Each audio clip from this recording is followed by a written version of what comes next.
All right.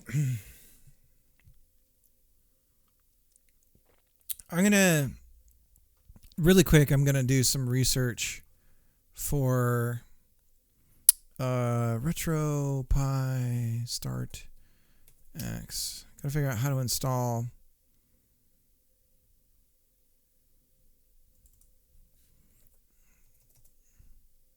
boot into X.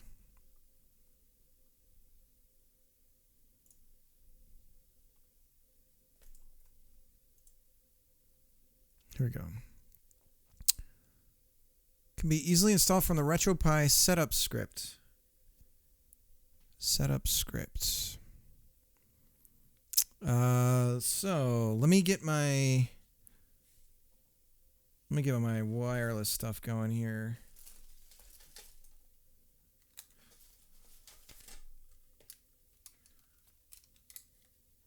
Here we go. I'll get over there and get it all set up.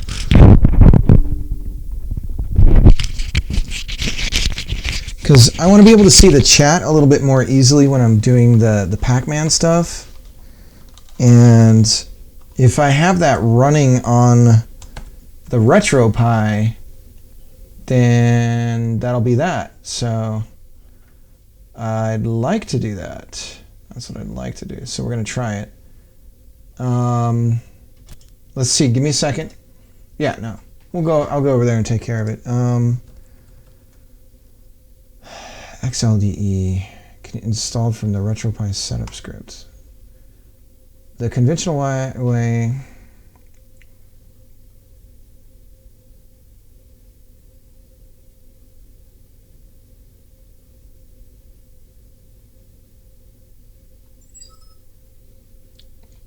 Pooh, how's it going? I'm going to be getting on my RetroPie, I'm going to be getting the OS going on it so that I can see the chat on the other arcade cabinet if I ever do like a Pac-Man thing. So give me a second. I'm going to be heading over there. I got the wireless on and won't be able to see the chat that much, but I'll check it. I did a redeem for later. Okay, cool. Let's see.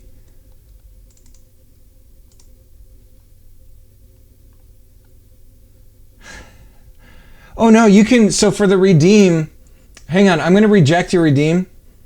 This is literally, you can give me an image from Google if you want to be the background. So if you want, I can reject it and I'll refund the points back to you and you can choose something else. So it doesn't have to just be a color, it can be an image. All right, cool. Let me change the description to make that more clear.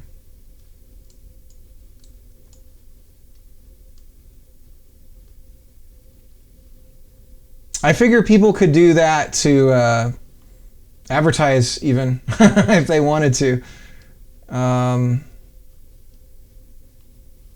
Shoot, I can't get this up in the window. Okay, I'll keep it there. All right, let me get over there and...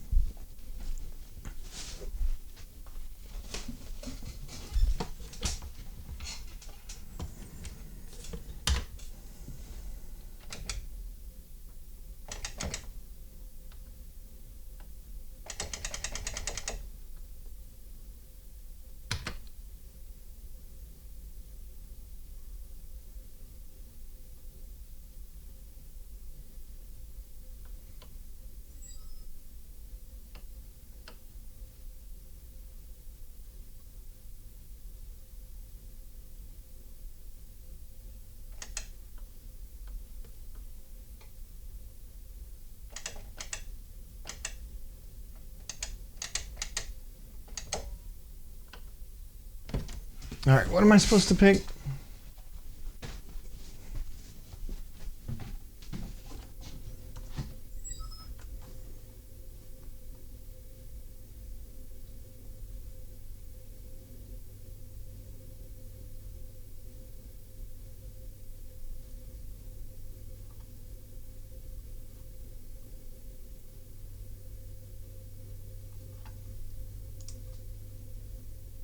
RetroPie setup script.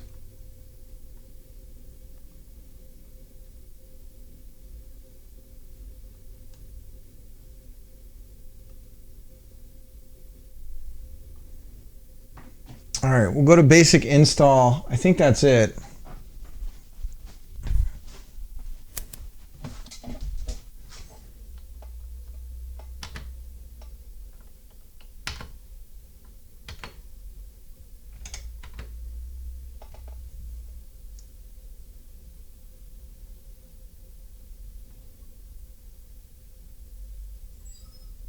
All right, well, that's doing something, so I'm going to let that roll. And then, shoot, is it saying 1 day? Let me change it.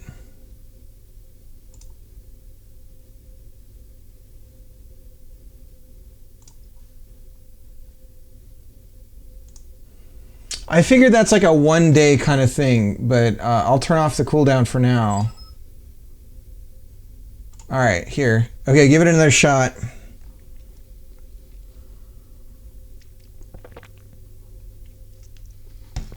All right, we'll get back to work.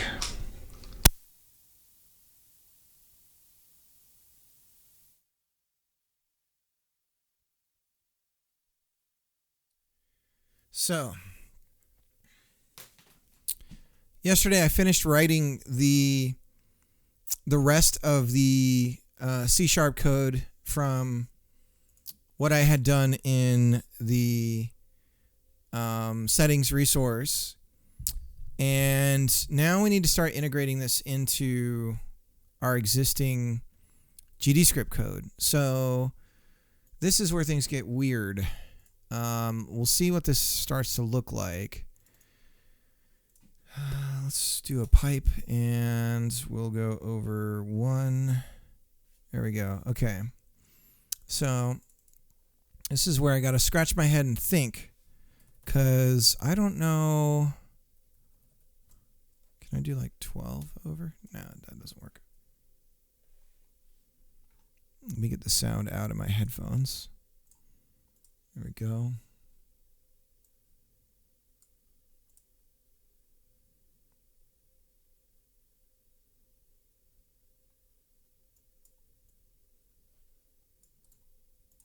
What is this? Let's see what you sent.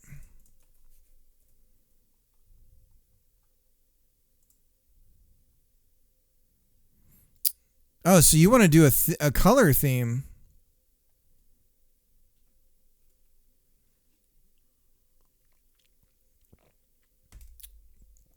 Okay. I thought you were going to put like a kitten. Like a kitten wallpaper.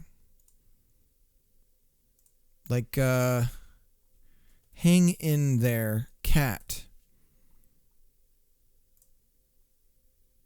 This is a classic 80s poster right here.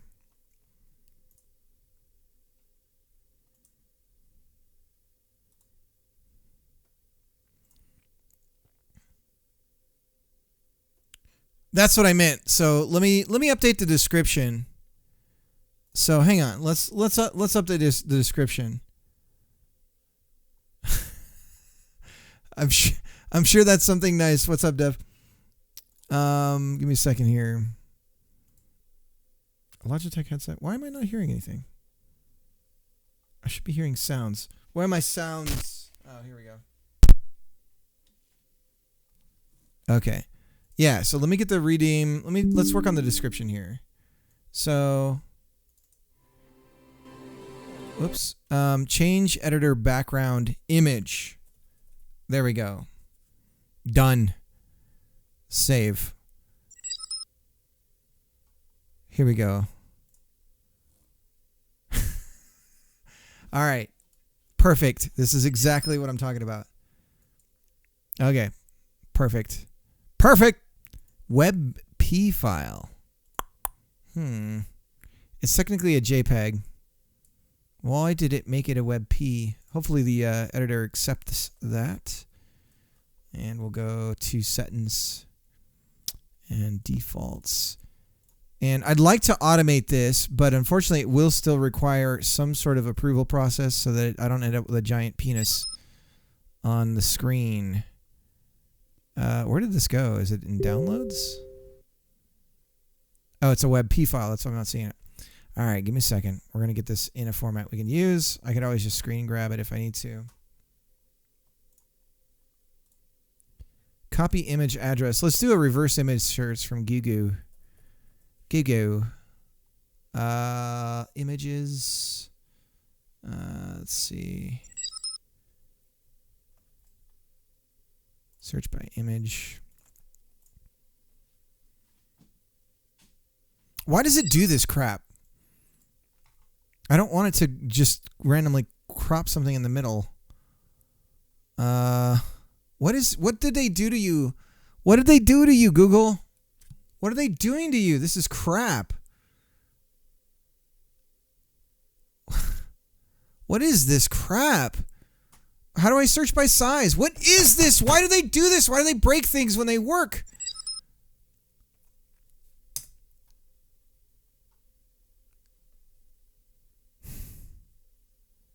Sorry for getting so upset. God, this used to be so easy. You could reverse image search an image and find a higher quality.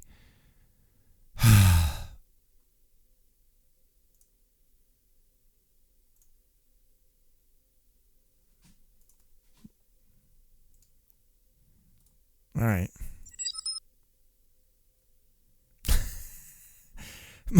My sensors detect you're upset.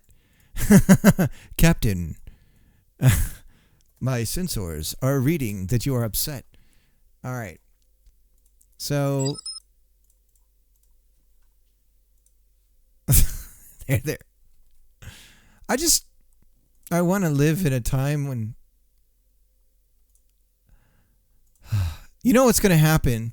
So right now we have this fake AI stuff that's really bad, like Alexa or Siri, where it tries to be smart, but it's really dumb.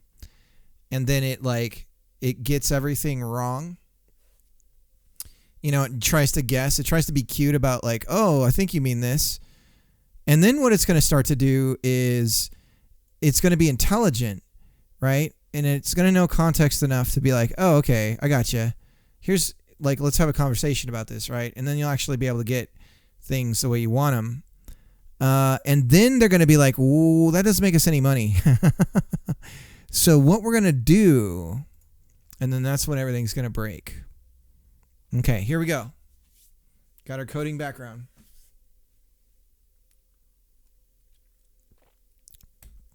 Is that too hard for you guys to read? Well, too bad.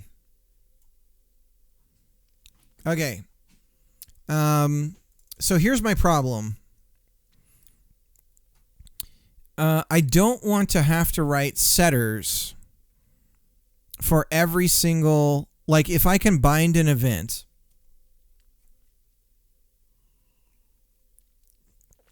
I would like to be able to change a value without having to write a setter. That's why I wrote the code in GD script a very particular way so that it could do that.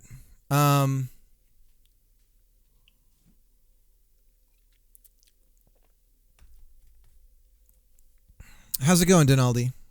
Let's give some shout outs. Shout out to Devereaux. Dev, I saw he was surfing everywhere. He was hitting up the highlights. Today we kept running into each other. We're bumping into each other in streams. In the chat, was at a party. Kept brushing our fingers, the sides of our hands together.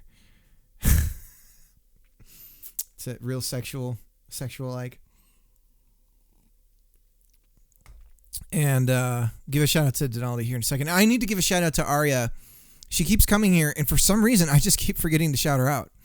So I feel bad. And yesterday, after you left, Pooh, I actually got Exodrifter on the line, and he helped me with some C# stuff real quick. Or they helped me, so it went good. Yeah. It was good. So anyways, so we're going to do connect on start toggled. So this is what I'm talking about, where I don't want to have to fire off a function in order to set the field, set the value. And I'm worried because in C# it appears that you cannot check. You can, but it's a thing. Check if a value, if a field exists in. This is funny because we're in a typed language. It's just like, well, it doesn't exist. So I'm going to do some research really quick. If there's an easy way for me to check on a class to see if it has a variable, then we'll be okay. Maybe that's how I should search for it. C# check class for a variable.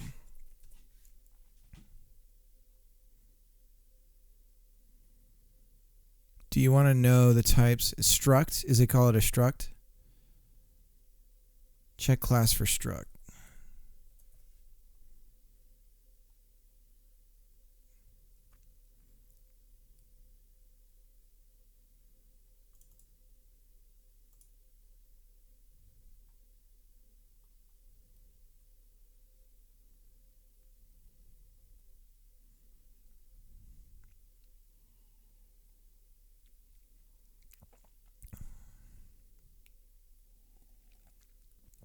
But see, I have to know it exists.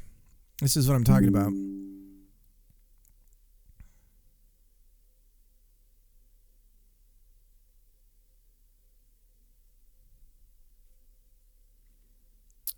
So maybe it's not struct.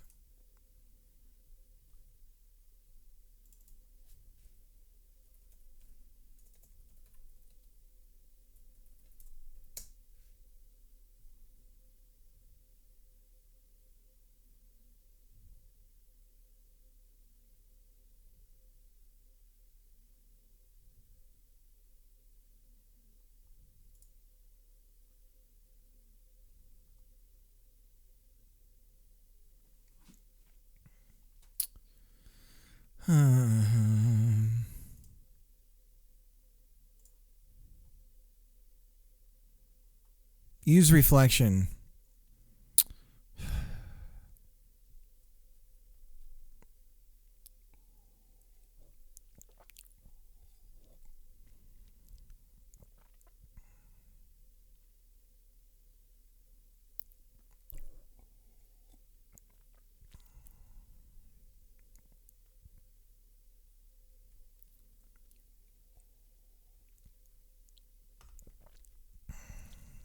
All right, well, we'll just write some setters. We got to keep making some progress here. So, is there a traditional way to do that in C#? I believe I saw set somewhere in here.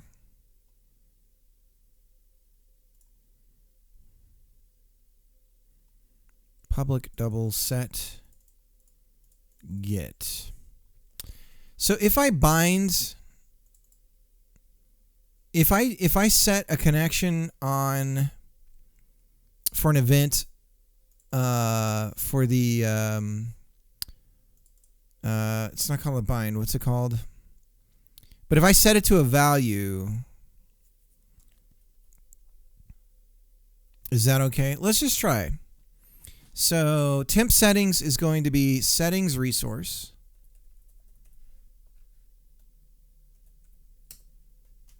Could not find setting resource in the current scope.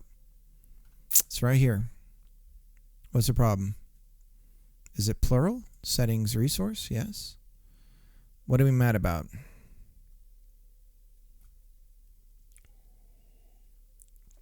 So do I need to change the file name? Is that what it's looking for? I seem to recall something about needing to be caps or something. Maybe. Let's check the project file.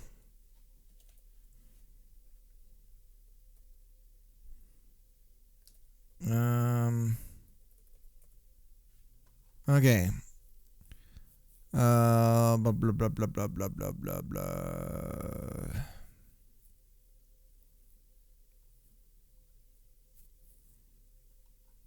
I don't see anything here for.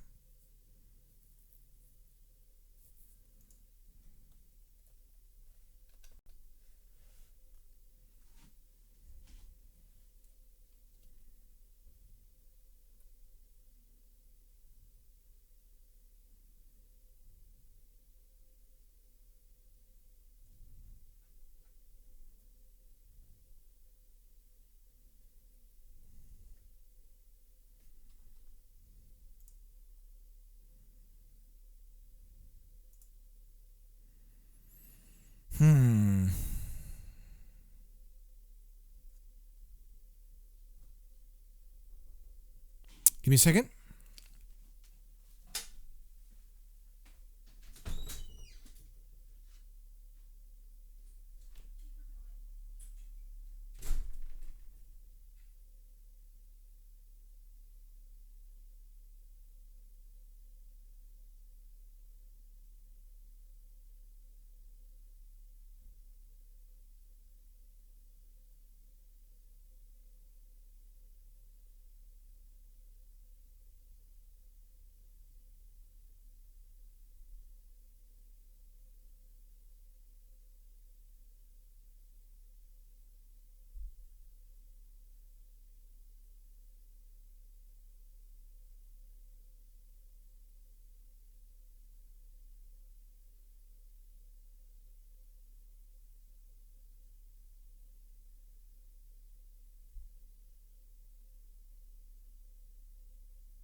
Okay.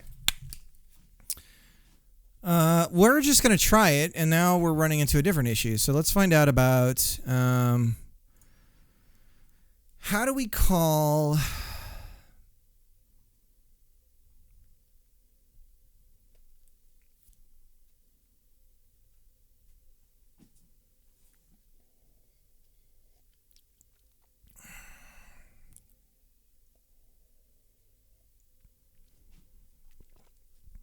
How do we refer to a C# class in GDScript?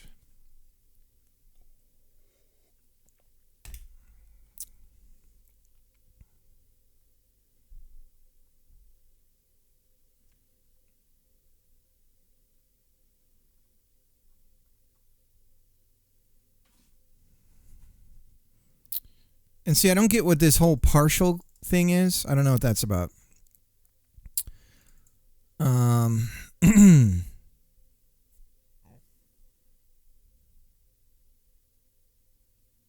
Let's go back to basics. Creating a script. Class name is there. Template.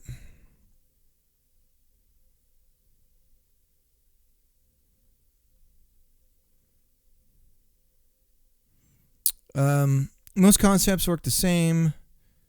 Blah, blah, blah. While some documentation still lacks C# examples, most notation specification.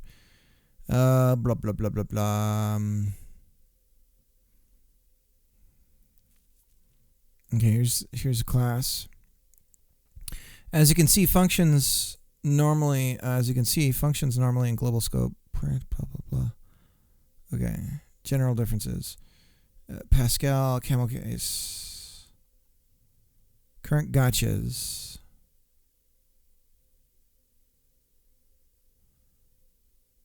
State is not currently saved when hot reloading, with the exception of exported variables. Attached C# scripts should refer to a class that has a class name that matches the file name.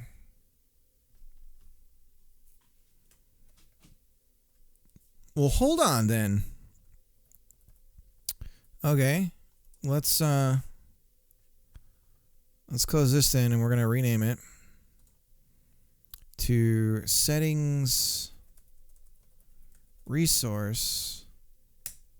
Does it need to be caps? We should refer to a class that has a class name that matches the file name. Okay. And let's try this again. And this could not. So we're still upset.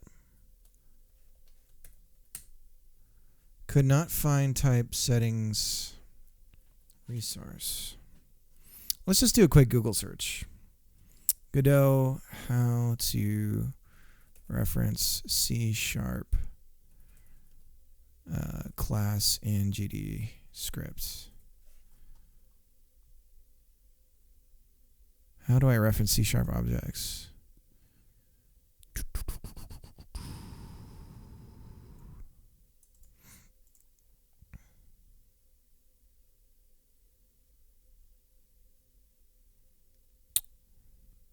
It's not immediately obvious, and the GDScript interpreter will yell at you, but as long as your C# objects are included in a .csproj file and the class itself extends object, you can call any method in the C# script.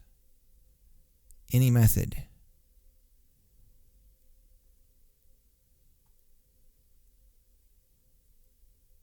Call. Mariano, how's it going? I'm trying to move things over to C#, partly as an experiment. But I'm not sure how I'm supposed to handle talking to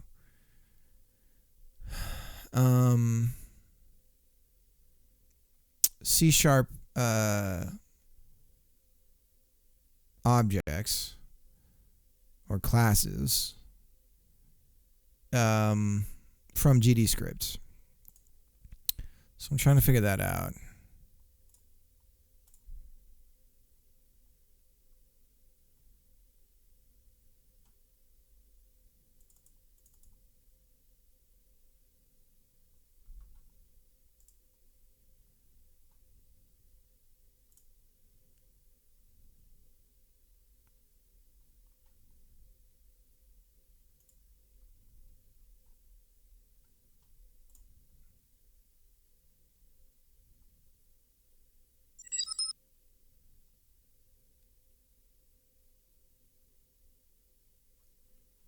By simply calling the object.function.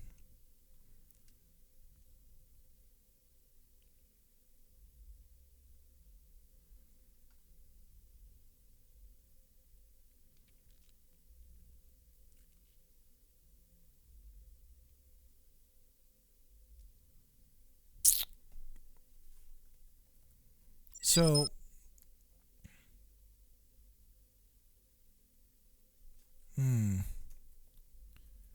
okay, let's try that.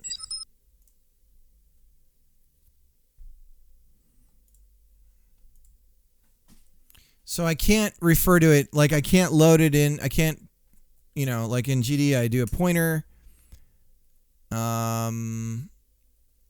into from, okay. So, okay, so let me, we're going to really break some things right now. Let's do it. We're looking for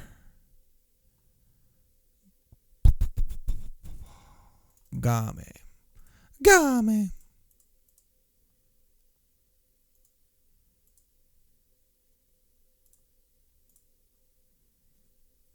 Okay. So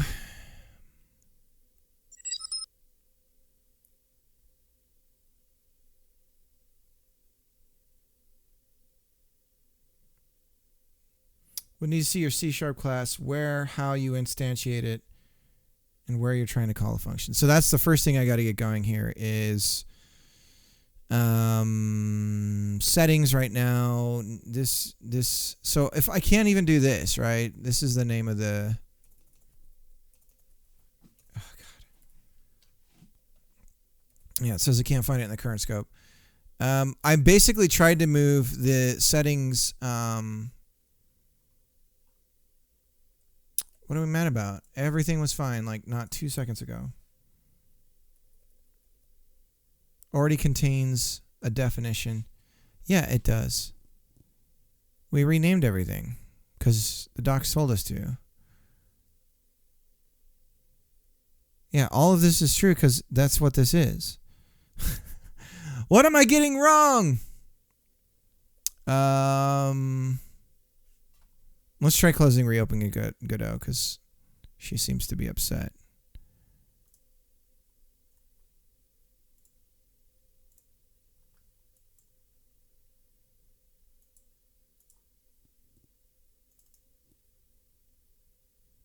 CMD not defined for mono. God damn.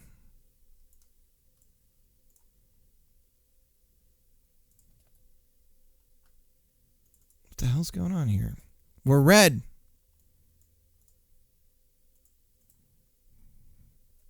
Let's just change the name. So doing this, it's pissed. Settings resource. It does because it's itself. I don't get why you're mad. Okay, whatever. So this is public. Wait. Hang on a second. I think I got it. Oh, this is because we need... There we go.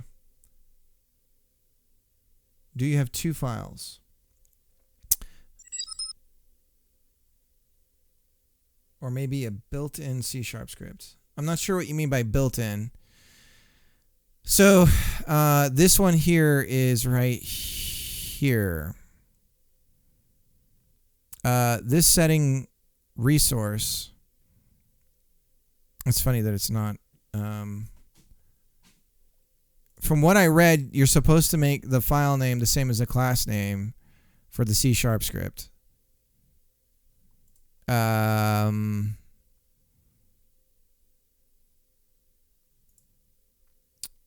But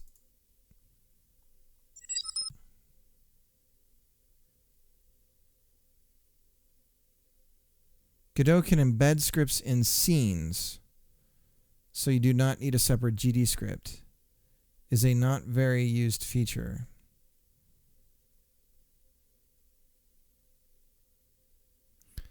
Well, so I'm in the middle of kind of moving everything. So I'm just trying to hook things in to see where I'm at. Does that make sense?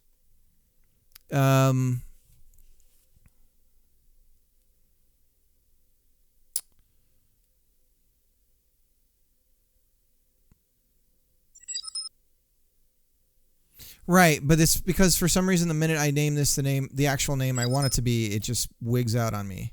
So this is an entirely separate thing. I don't know what the hell this is about. It's saying that all of my definitions and everything already exist, and it's like, yes, they do, because that is the name of the file. So is it like talking about itself? Does the C# project build? It did when I... Yes.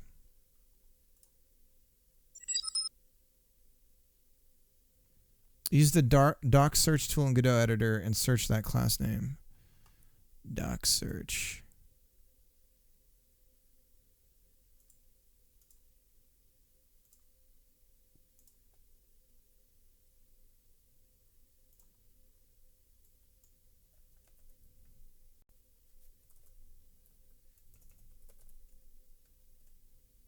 No.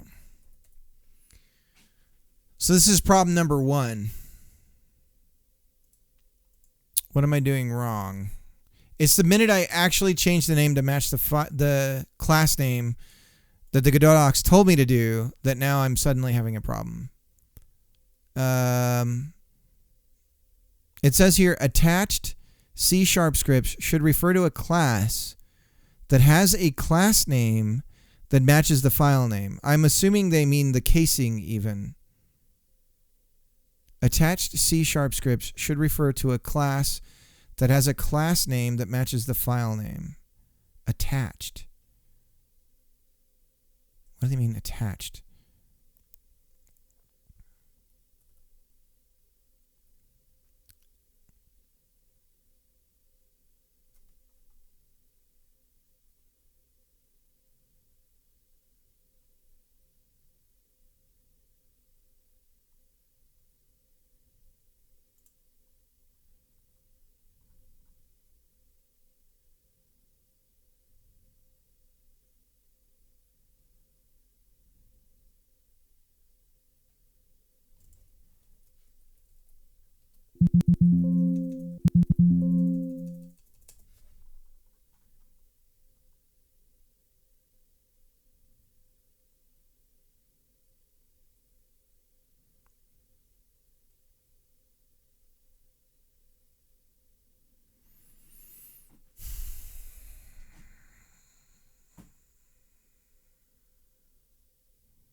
This is going to be the stream. It's one of those problems that's going to be the entire stream. God, I made such progress yesterday just writing code. And now I'm actually trying to use it, and it's like, well, no. Oh, okay.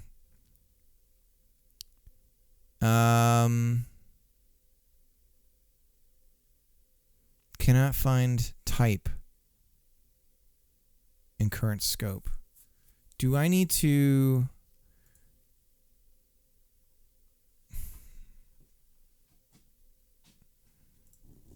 So I did that here. It's also mad.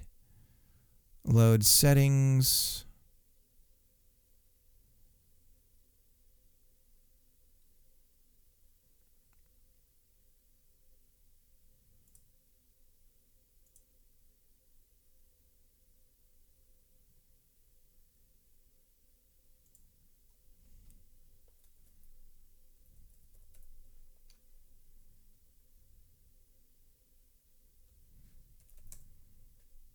Okay, LSP just broke.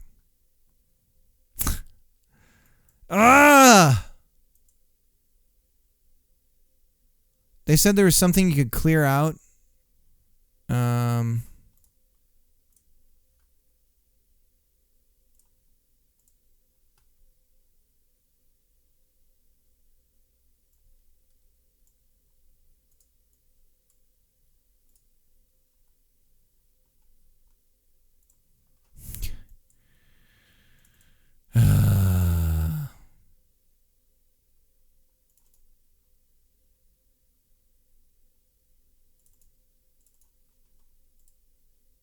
Okay, we're not broken again.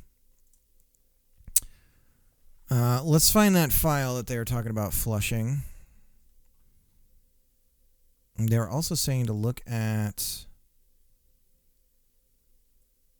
this. So let's...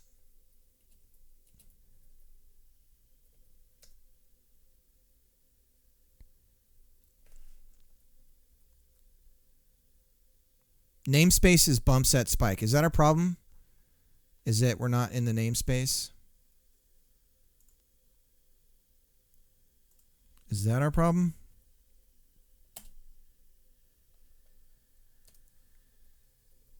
So do we need to change this to be hello?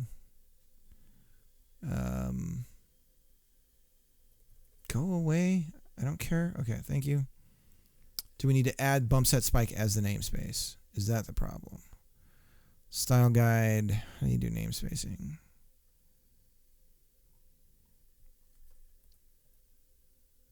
Okay, so again, now so it doesn't say partial here.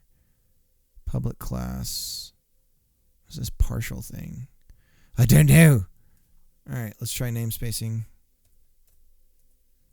Namespace. Bump. Set. Spike.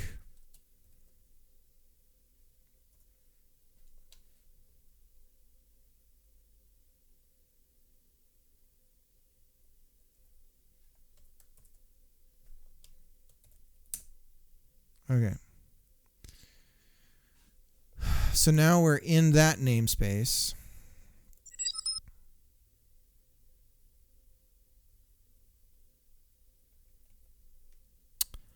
How would I do that? We're getting rid of that partial because I don't know what the hell that's about. Now we'll build. Failed to build. Line 5, column 5. What are we mad about? Missing partial modifier. Partial? Is that because we inherit something? Build. No warnings, no errors. Okay, and then what if we go here and maybe just close and reopen it? Same thing.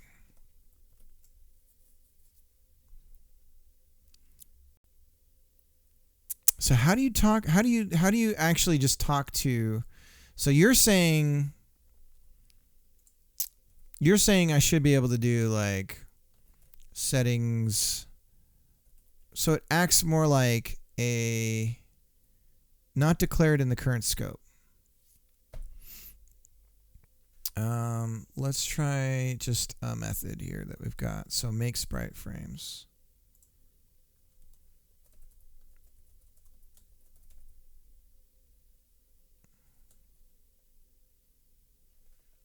And it's saying that it's not declared in the current scope.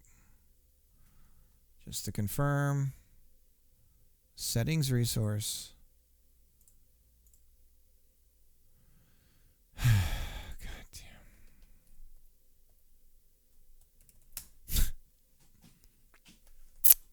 It is a class, not an object instance. Okay, so how would we... So for instance, unless you try to call a static function. Gotcha. I agree with that. So do I...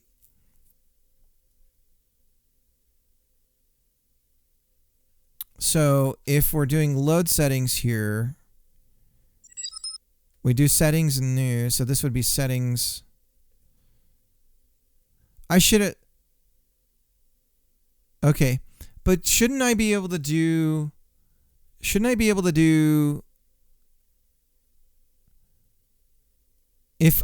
Okay, this is where things get confusing for me. In here in GDScript, I'm saying the type that I want it to be.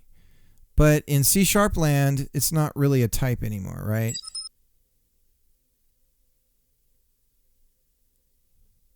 So... Or it's not a... Like I'm trying to say I want it to be this class. Right? And that's where I'm getting my first error. Now... I can go down here and I can say settings. I can say settings resource new here, right? This is where it happens. And it still says it's not declared in the current scope. So I can't talk to it. Like it's just not seeing it. That's my current problem. So until I can solve that, I can't troubleshoot anything because it's just not seeing it. As I'm understanding. And I put it in this namespace because when I check the project file here, it says root namespace is bump set spike. Is not upsetting with the new, is not. Yeah. They said to flush something. Basics. Occasionally, I might need to empty the Godot mono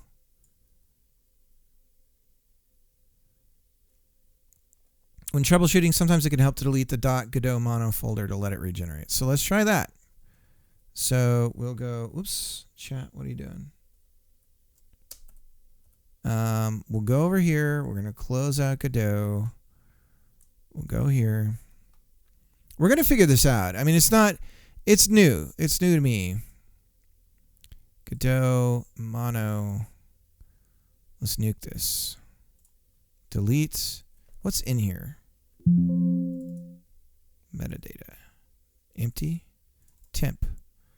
Objects. Okay, there's a bunch of stuff in here. So we'll delete it. And go to Godot.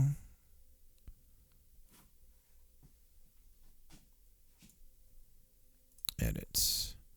Well, we'll learn together. Okay, and then do a build. Okay. That was pretty fast.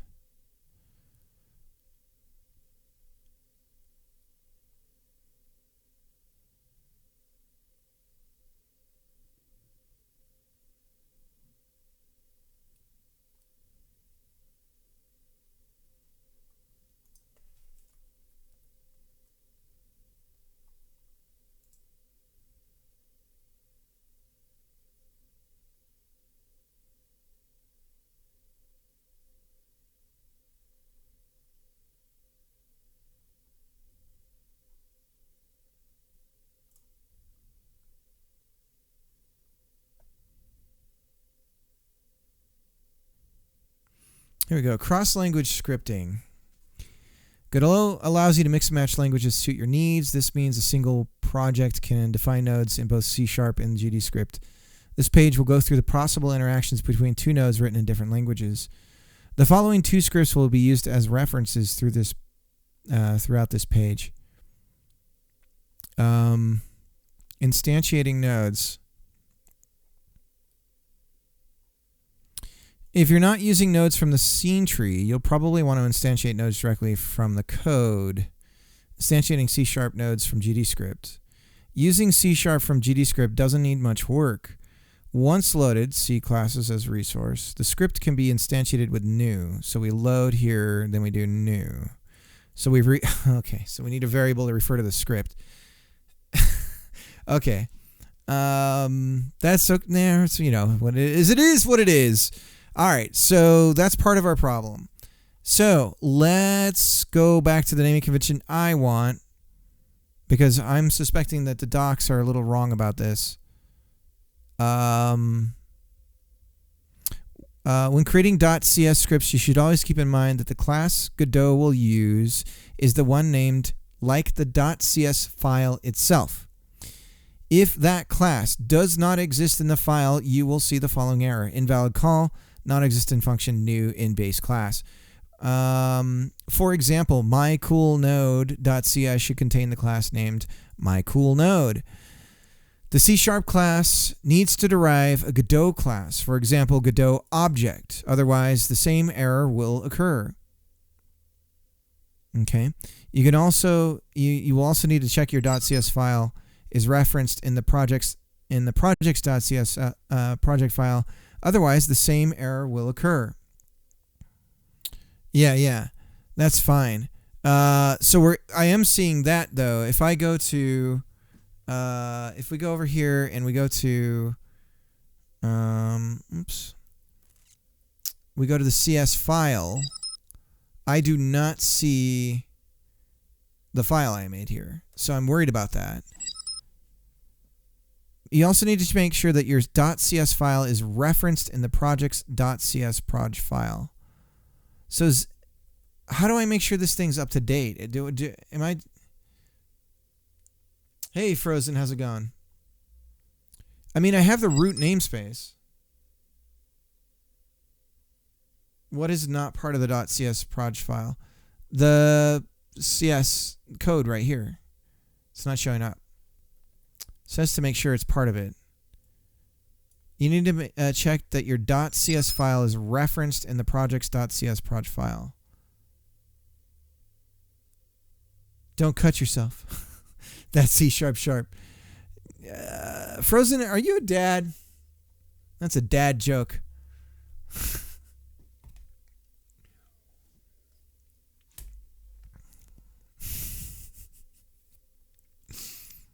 Okay, let's just try to get the script loading. Dad and proud. Did I just out you? I'm sorry. All right.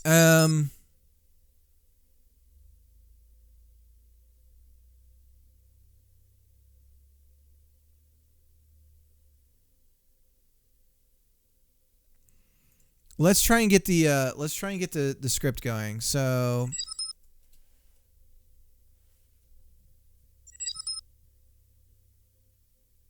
Godot developers use glasses because they cannot see sharp. Nice. Been out of it for a while.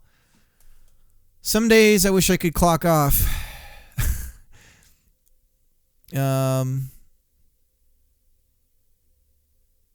Okay, so let's do... I don't think you can preload. I do not believe you can preload CS files.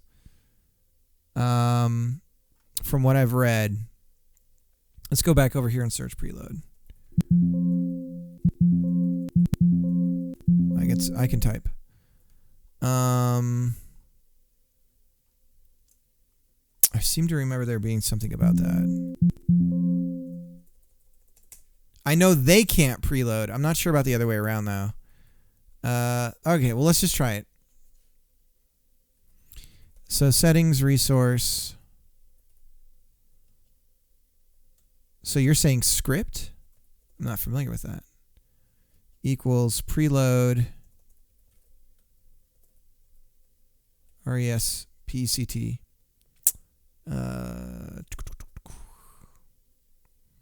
This will be in game / settings resource.cs.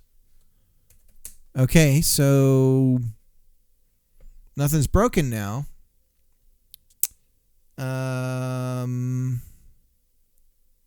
But I don't know if this is important anymore. That loaded in fine. Save settings. It should be, whoops.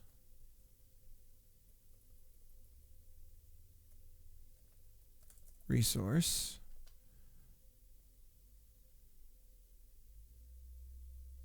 Let's just break. We're going to break everything right now. So let's call this settings old.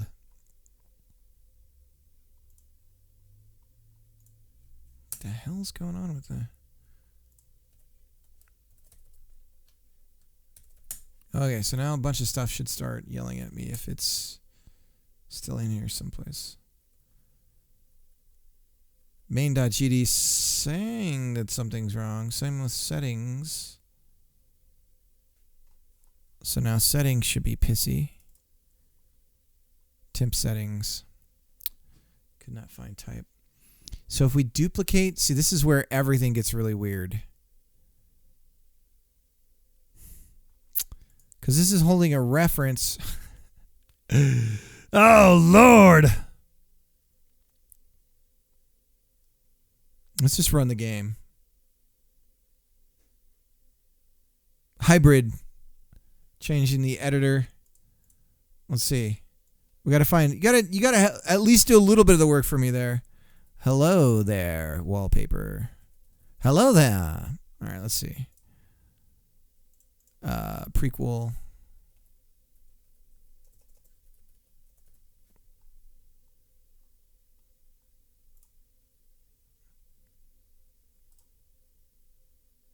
And can we just do, can I straight up, let's call it, we'll call it wallpaper.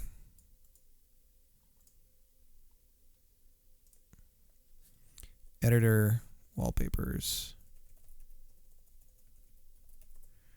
And then this one will be, we're going to start blame logging this. So we're going to call this hybrid lizard games 1. And then I could just save the file name, the same name, and then just replace the file. That might be the easiest way to do this. I don't have to do all this crap. probably the good way to do it. Editor wallpaper. There we go. Hey, it didn't save. Oh, I forgot to save. Yes. Yeah, let's do it that way.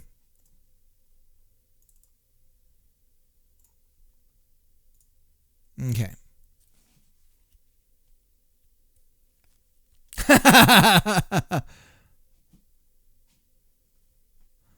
Well, that's what's happening. That's what's happening. Okay, what happens when we run this? Okay, we crash. Could not find type settings resource in the current scope. Right. That's because you don't know what you're talking about. So, because we want it to be a duplicate of... It's going to be a value that's set from... So let's just not set the type here. And let's see what happens at runtime. Okay, could not find type settings in the current scope. Good, because we don't want settings. What line? 27.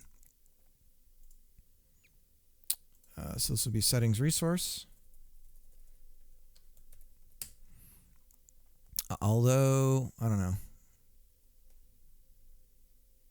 Okay, we didn't break. So let's bring up the settings window. Settings window didn't break.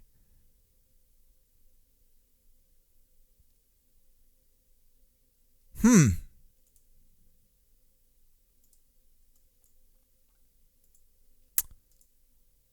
go back over here. I really expected everything to be broken.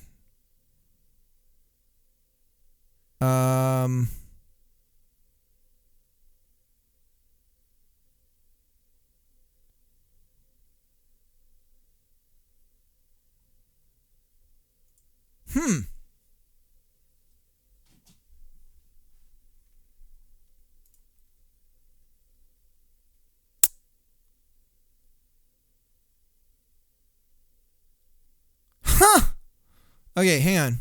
I don't believe this. How did everything just work? I'm not that good. Let's reload this.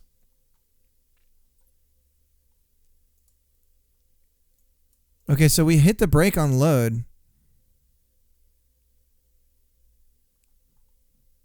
Let's step through it. This file exists. Return load. See, it's going to the old one. Okay. I knew it.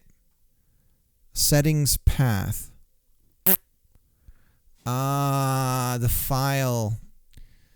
Le file. It's loading. Okay. So let's break things even more. App user data. And we're going to call this settings old. Okay, now we should break. Stop. Try again. There we go. Redstone, how's it going? Hybrid, how's it going? Mariano's been working hard, guys. Shout out to Mariano. Shout out. Mariano's working on a... shout. Let it all out. It's working on an NES emulator in GDScript. Okay, let's roll this again. Break. Now we're going to go through the steps here. Else. So now we have settings. Here it is, an object.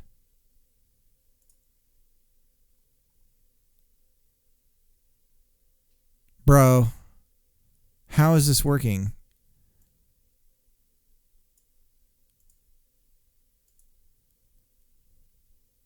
Invalid index stream screen. Okay, so that is correct. So let's try. So it should be now stream lowercase stream screen. Holy crap. Okay, we have autocomplete working correctly. So it seems to know something. It seems the autocomplete seems better when it's running. That's weird. All right, let's roll through this. Oh my lord. It's going. Holy smokes. Invalid connect on start base resource .cs connect on start. Connect on start. Line what? Give me a line. Main 7. Line 7. Yeah, that okay, these are all renamed. Oh my gosh, this is gonna work. Oh my lord. All right, so now just a little bit of light rewriting here. Let's open up. My God. Let's get a pipe here. Pipe wrench fight. Pipe wrench fight. All right, and then there we go. Okay, and let's just scooch this over here, and go to Game. Game. Is it Game? It's main. Hell yeah. I'm feeling pretty good. So, like, is things like is empty? Can I test against things the same old? Client ID is empty and shared secrets. Because this is weird. I'm like slowly ripping out the I'm going to be slowly ripping out the GD script. And so over time, I don't need all of this, but I just want to see if I can get one working in C#, right? And if we can, then it's like, great. Anything is possible now.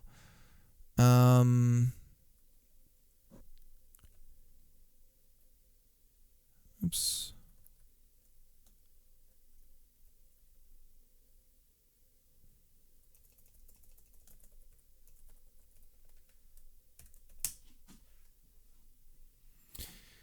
Yeah, let's see the file. In theory, created the file in here. There it is. Let's open it up. Close your eyes. Oh my God, there's everything. Look at that. All right, so this is our resource file running in, there it is, the reference to it, the C#.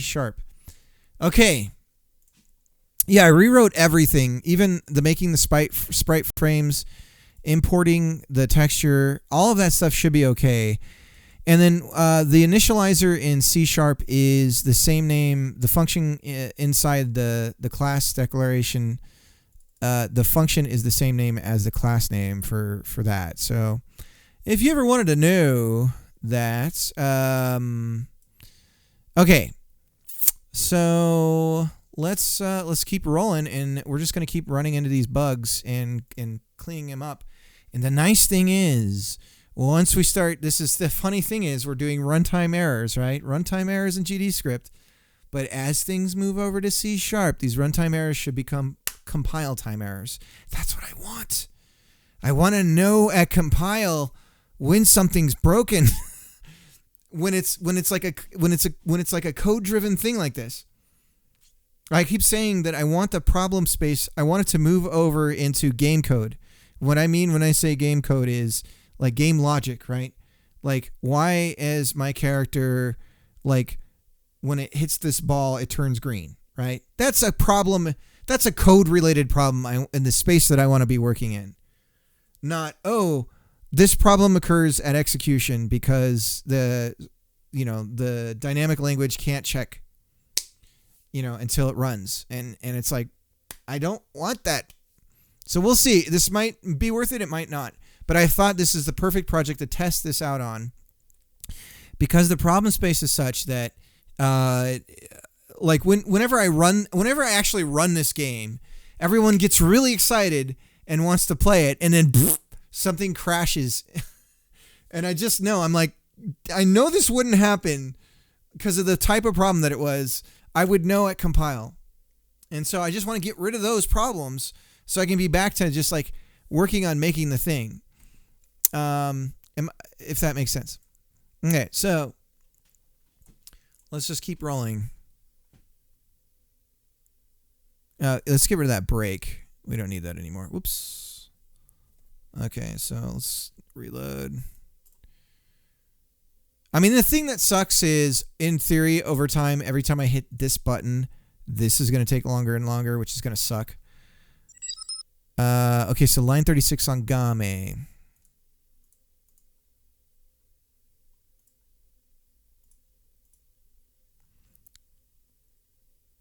Thanks, Hybrid. How you been doing? What you working on?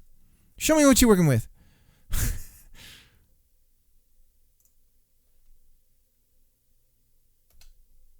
All right, good.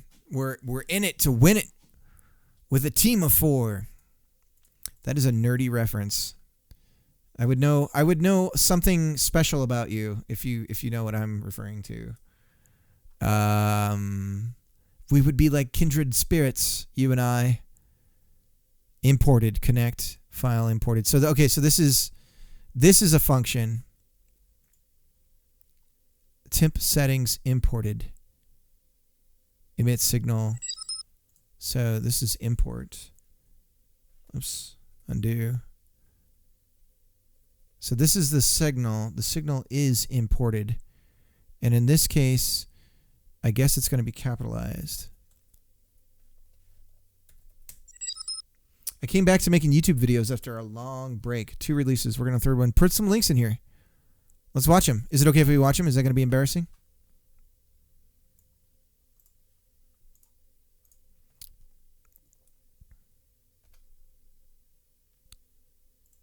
Imported. Okay, good. This is good.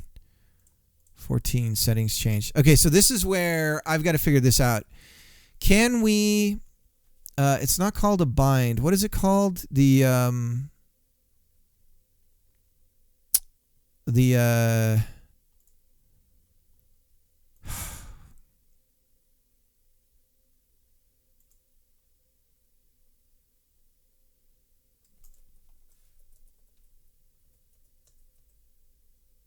callable.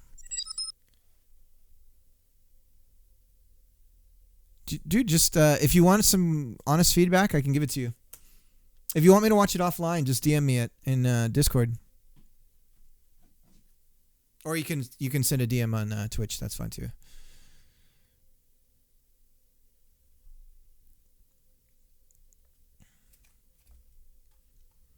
I've thought with this AI stuff, you could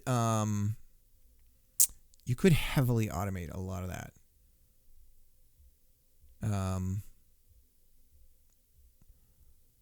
But I always thought there should be a podcast that I have two podcast ideas. I have no idea how they would make money.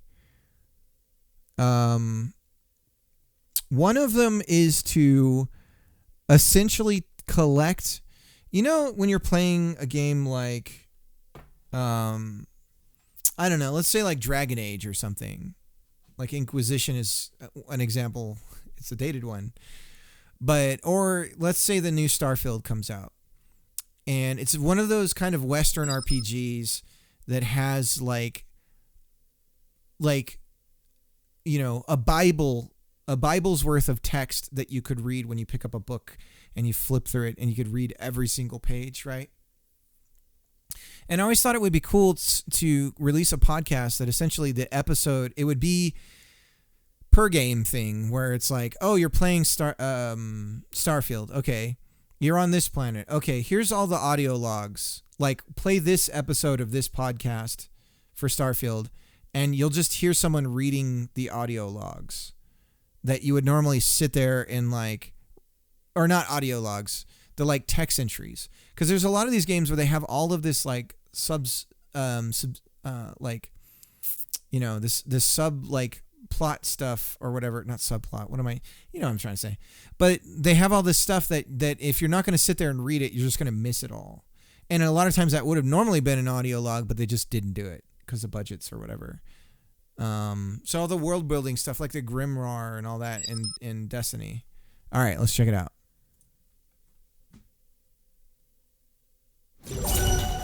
Recently in tech, introducing Mojo, a new programming language that's a superset of Python.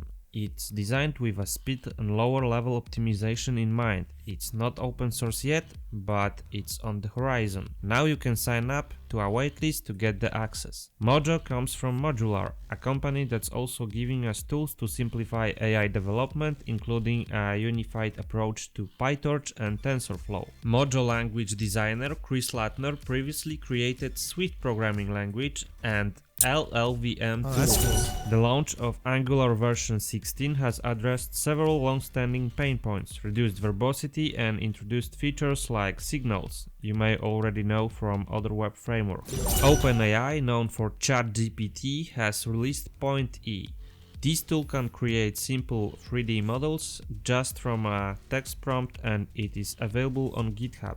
Tech advancements are happening now so fast they are like inflation. You blink and there is something new.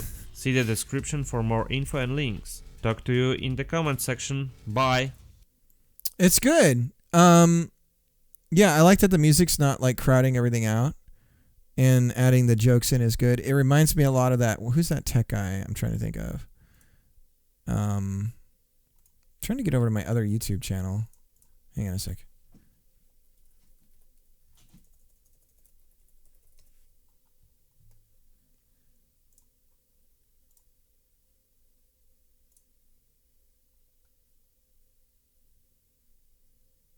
What is with this whole faking mental illness thing, guys? Do you know what I'm talking about? Recently Whoops. in tech, introducing Here, I'm going to subscribe to you here. Oh, I am subscribed. Oh, I'm already subscribed to you.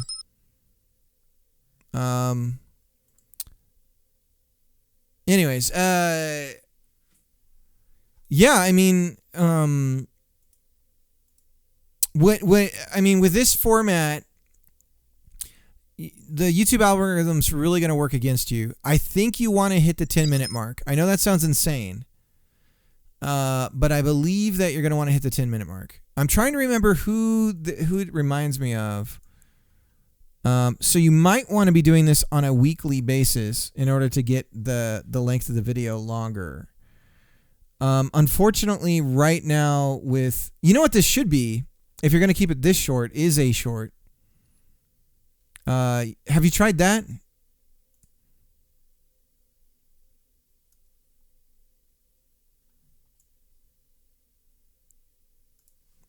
All right, let's get back to it. I made longer videos before too. Okay. So connect on start, setting change. So here's what we're going to do. Can we do a callable on a property? That is the question. So because that's what I'd like to do here. Because I know what the property is. So let's just try it. We're going to say connect on start. And this is where things get weird, because now we're sending types from GDScript into C#. So this is where I might be doing the types wrong in there. So then button pressed. So they're going to populate this with connect on start value. Okay. So this is going to be the first one we test. Everything else is going to keep breaking though. Let's just see if it yells at us about that though. Down on line 14. Connect on base signal cannot convert argument 1 bool to callable. So it needs to be a function. Lots of variables, you'll see. Yeah, just get into the analytics and figure out when people are dropping out, and then put yourself in the seat of somebody that's not making the video and is watching it, and then just get super analytical and keep iterating. You know, like you have that sound, right? And maybe you watch and you see the drop off, and it's literally right when the sound plays, right? So it's like, okay, people don't like that sound for some reason. And you could A/B test it, and in one video release, do one sound and then the other do another, It's hard to do A/B testing with that kind of thing though, because you can't release, like you can't have it play two different versions of the video for the same thing. You need a set connect on start method. That was the case with GDScript 2. Set connect on start method.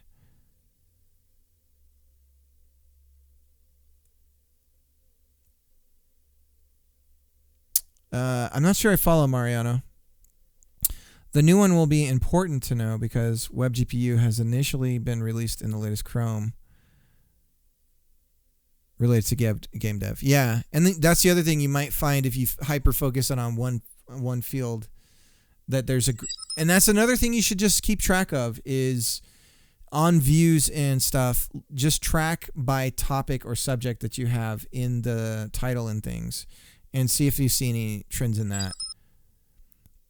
You're trying to connect a signal to a bool property. Signal connects to functions callables.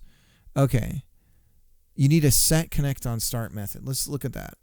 Thank you, Mariano. That's why I vocalized it, because I was like, I know he's here. I do the same thing when Obsidian's in here. I'm like, oh, I'm having this problem. and then he's like, and I'm like, oh, set connect on start method. You need a set connect on start. Smart guy. Yes. You guys are my chat GTP. So is that an actual method that I can call, or are you saying that I create one?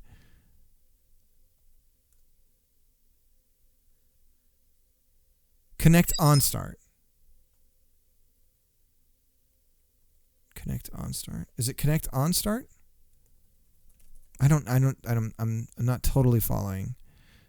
I get the problem, and that's what I was trying to test in the first place. Callables.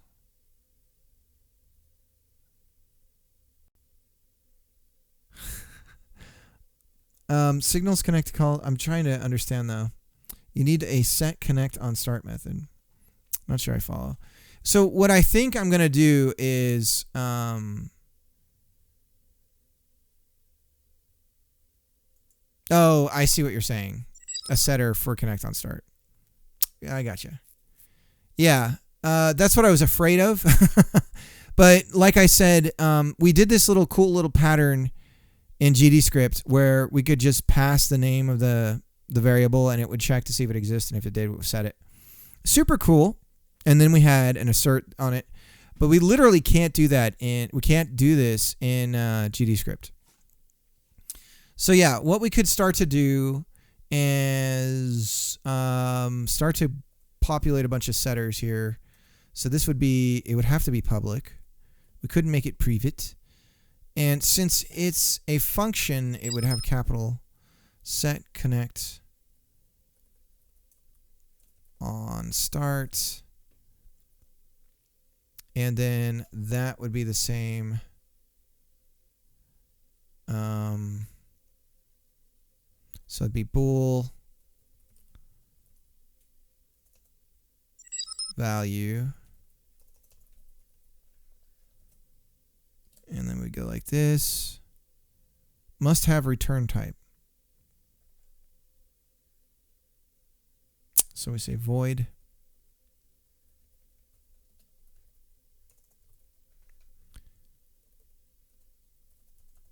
And then we say set or connect on start equals value. So let me just try an experiment here, because this is what we're supposed to be protecting ourselves from. What if I did and I set this to a string? It should get mad at us. So that's good that it's getting mad at us there. It's not even at compile time. Okay. All right. So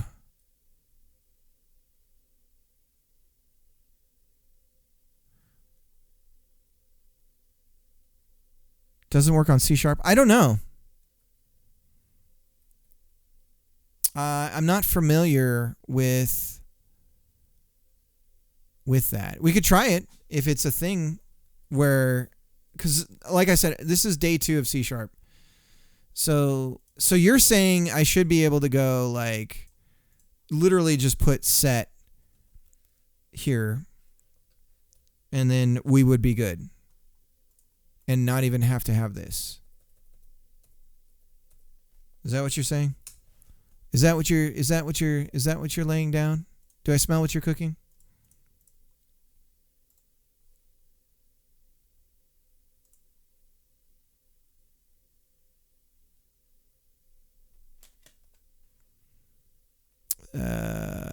Invalid get index. Oh, it's because of this full screen thing. That's a bummer. Where should I put my face? My giant face. Here's what it looks like. But it already yelled at me, so I already got my answer. So let me undo this. Save it. Run it. Pop it. Pull it. Bop it. So now we're line 16. Hey! Okay, so that pushed us past settings set. You should be able to call settings set connect on start. True. You should be able to call settings set.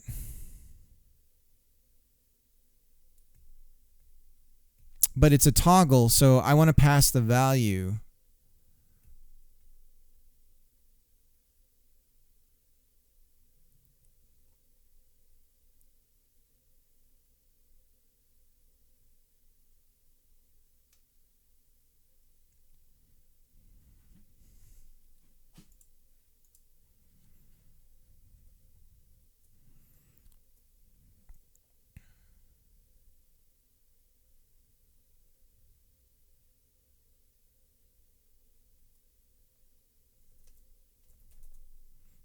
I get the set thing. Right. Set bind connect on start. Okay. I get it because that's the function. Yeah. I got you. Do I need to do the ampersand though? And is this gonna connect on start? Okay. Let me see. Let's try running it again. Line 16. Line 16. Okay. All right, we'll try this. I wonder what yeah, some of this can change a lot once everything's in C#.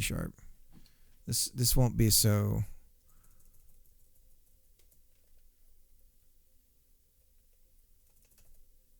Twitch client ID. My God, did I write code that actually works? Soon.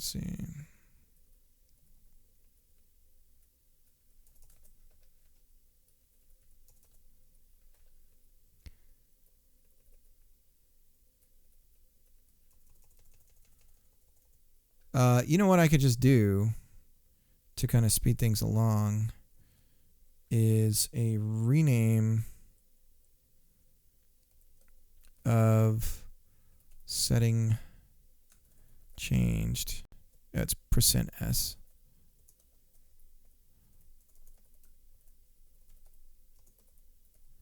To set. Okay, so that gets us a little bit further along here.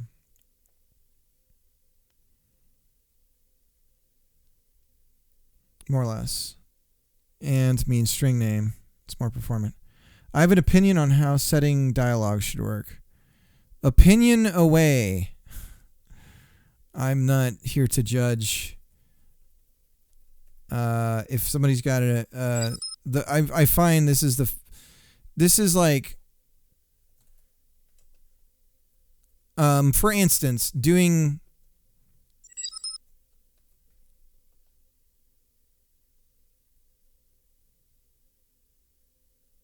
populate them in about to pop up, then transfer the values back when save button is pressed, not before.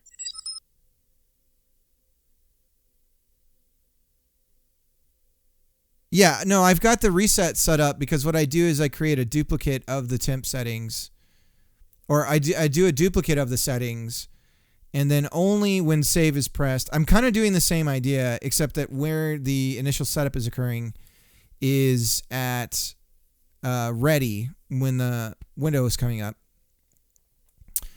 Well, you know, and then when the save is pressed, then we call function on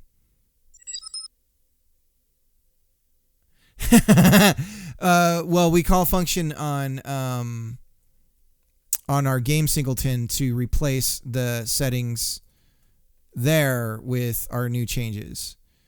So, but it's the same idea. It's just a little bit different where things are happening at.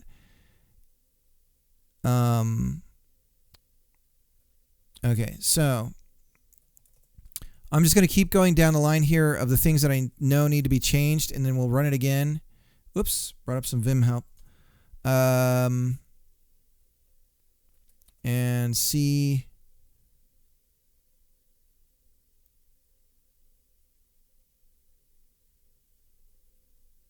what we need to see.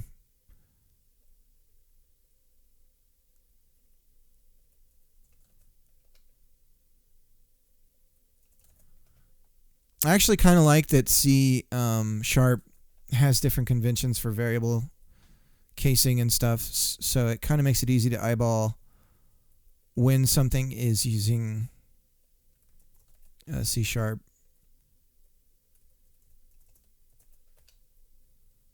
Okay.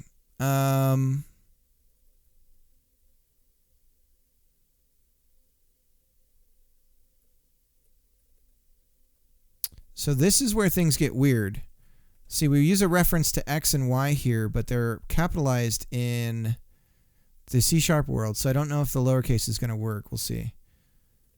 And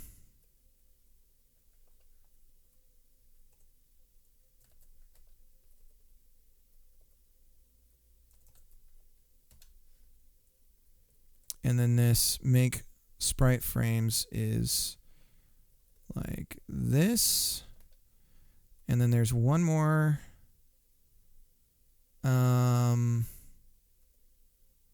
import, which would be, oh, actually both of them would be capitalized.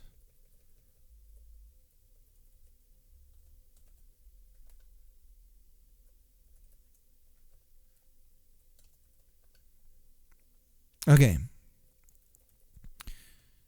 So, what's funny is I'm doing all this, and then the minute I know everything is working the way I'd expect it to work, I'm going to rip out all this and put it in C sharp. But we're moving away. The meaty stuff, the real juicy stuff that I want to get in C sharp as soon as possible is the actual volleyball game code. That's the thing where it's like, okay, that's going to be the meat of the thing that I really am concerned about, that I want to make sure is good. Okay, so line 36. Let's go check it out. Here we go. Game settings screen. Oh, whoops. Yeah, that's me. Let me undo this.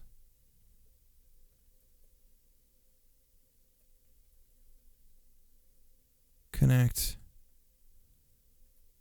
Is it like that? Is it settings screen?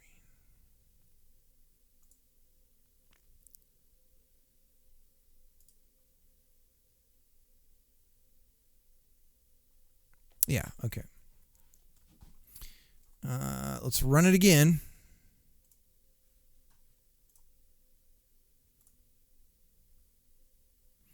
The thing that I'm not a fan of with C# is it's pretty like it's got way too much going on. It's just like it's pretty nutso. Okay, so let's do this and then we'll hit save. We'll close, we'll reopen. Nothing. Okay. So, let's look at the actual file and see what happened to it.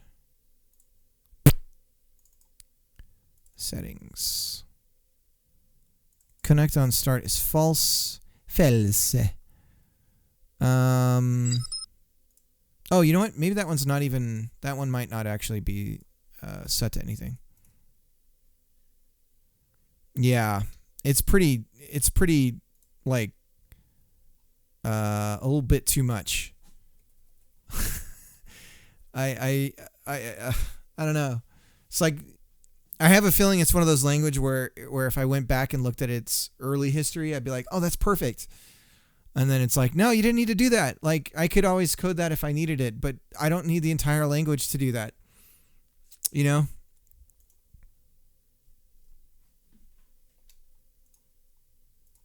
All right, so we'll try saving. So save might not be working. Okay, so... Let's check.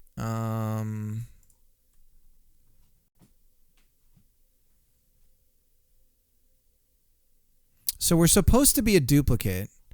So maybe what we should do is look at what we end up with when we do that. So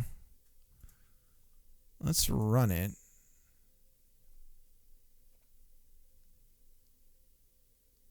And there's temp settings. Here's all our values.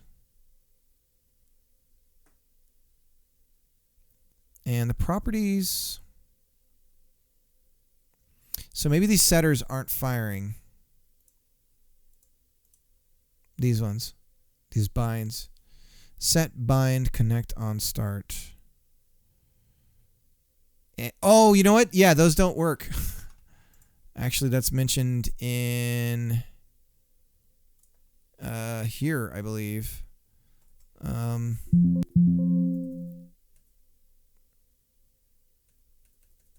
Where is it?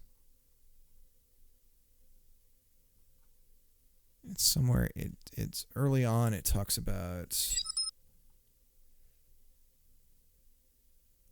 I consider checking Odin someday. Yes. No, I'm with you on Odin.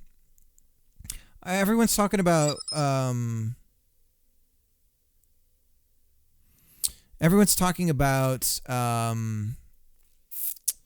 Zig.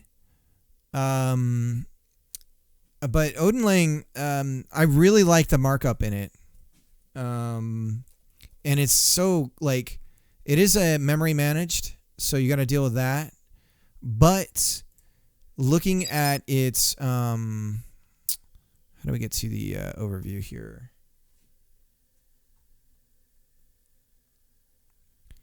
I really like its markup. And it's just enough where yeah.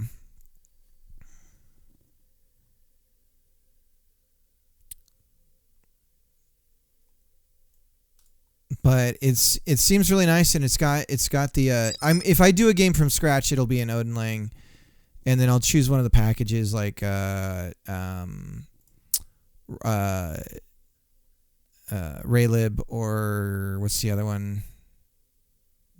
SDL.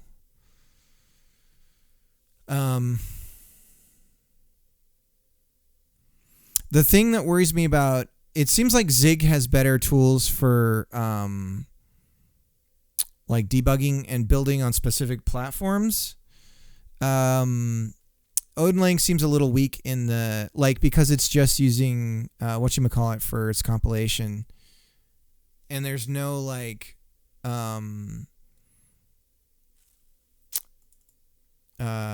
it seems a little more loose with you got to really know how to debug like at runtimes and stuff. I'm weak and even trying to talk about it. Okay, so let's go back to the docs. We're trying to look for current gotchas. Here we go. There are some methods such as get, set, call deferred, and signal connection methods that rely on Godot's snake case API naming conventions. So when using an example, call, defer, add child will not work because the API is expecting the original snake case version, add child. However, so this is on the C# side, not the other way around. However, you can use any custom properties or methods without this limitation. Prefer using the exposed string name, property name, method name, and signal name to avoid extra string name allocations and worrying about snake case naming.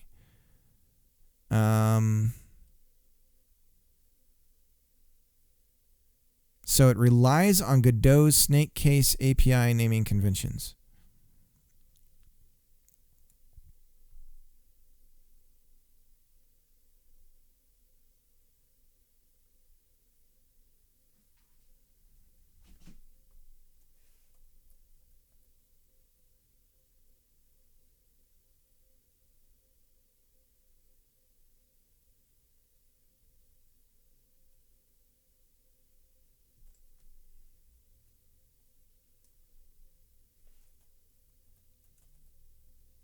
Let's check the doc. Let's actually change it and then save it. And then we'll look at the actual file. Okay, move past the break. And we'll say cricket. Save. And then let's kill it. And go over here.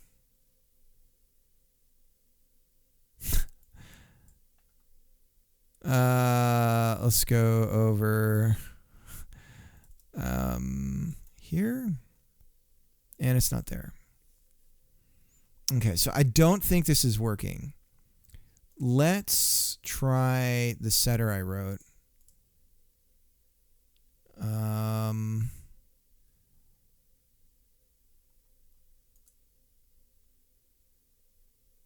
So we'll do one for Twitch channel. I don't want to have to do this for every single one. Set Twitch channel. And it's a string value.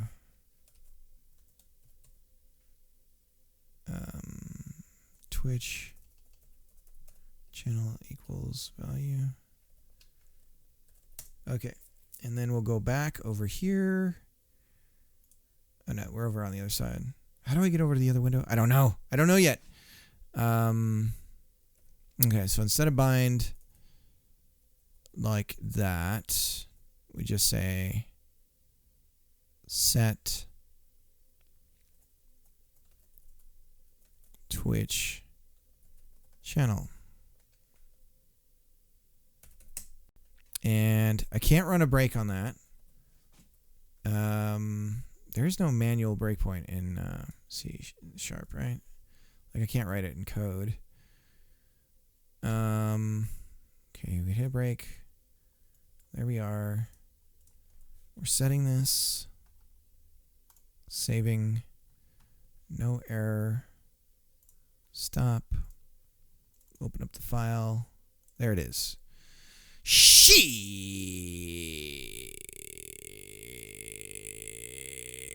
Okay, so let's try. We're gonna just do some experiments here real quick.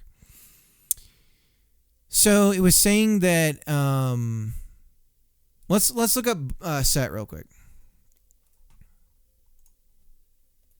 Please don't make me write setters for every single damn thing. Don't do this to me.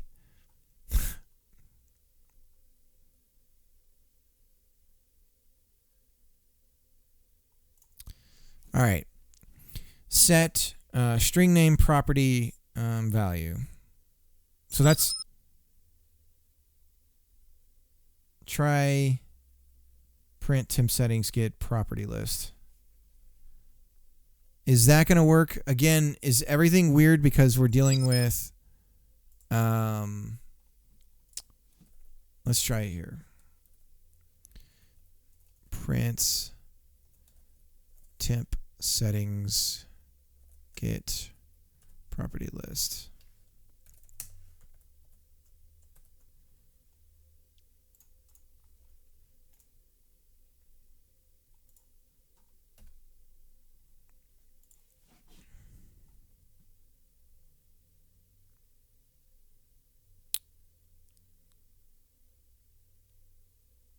Let's get this in, what is this, JSON? No, it's just a dictionary. There's connect on start.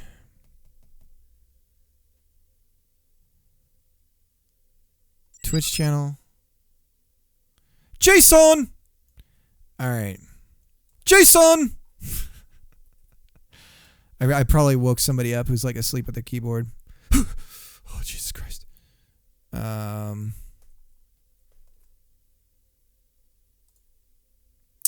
Can we do a little bit of formatting? Format, baby. Where are you? JSON! Where's format? Come on. Oh my God. Is it because you don't know the type? Might be right.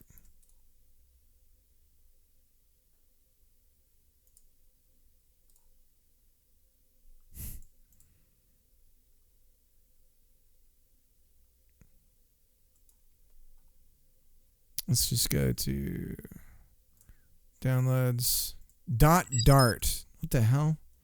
Test.json. There we go. Format document. Hey, here we go. Okay. So it does see this stuff.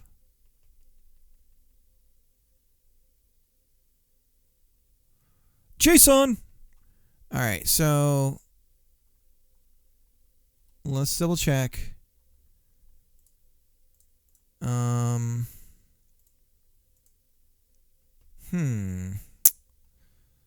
So calling the function works. Bind.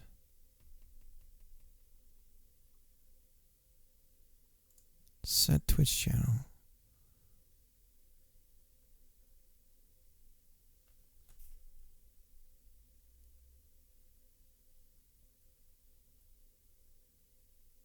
Oh, wait. I think I get it.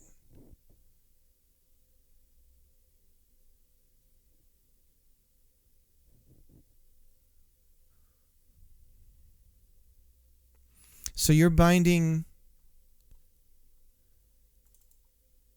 So the problem is the order that things are getting passed through on set.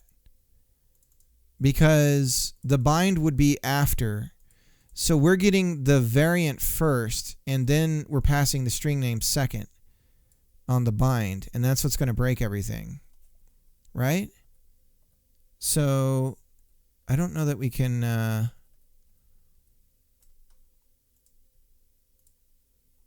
Because we... Are you sure? I've always found that the bind comes after. Binds our first signal value goes after.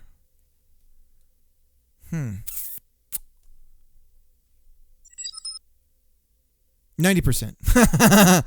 Yeah, I found that you expect the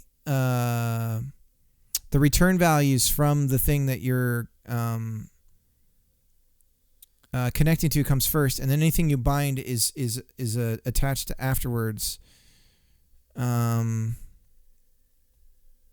So the order is wrong. Is there something we can do to... We could create our own... We could create our own local function or a function in... We could get super crazy. But we could create a local function that just flops them around for us and runs the set. All right, hybrid. So we could just go... All this so I don't have to write a bunch of setters. I just don't want to do it. Don't make me do it.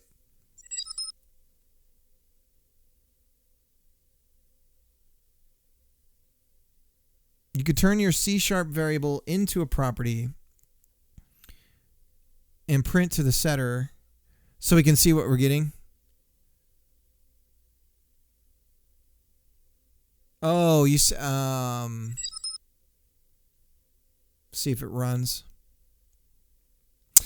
Well, let's just test locally, right? So we can just do a function here called set setting. Blah. And we should be, the way that I think we're going to get it is name string value variant, and we're going to say void on return, and then let's just print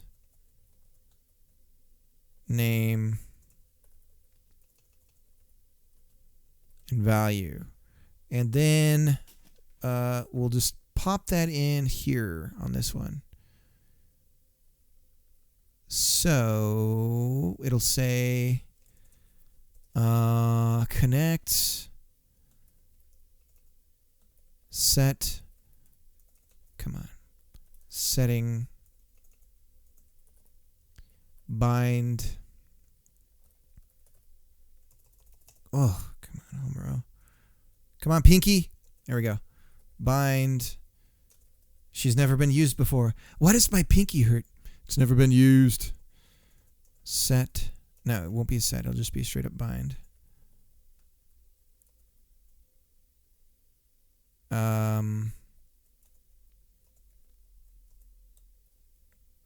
Twitch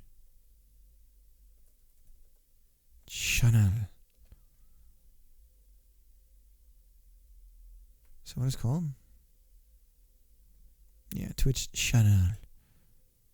Assignment is not allowed inside of an expression.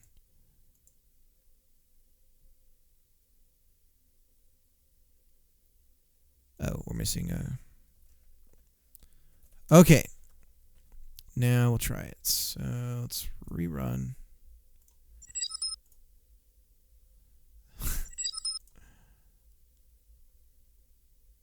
Here we go. And then we're going to go... Oh, hey. That's already a good sign. Let's change it.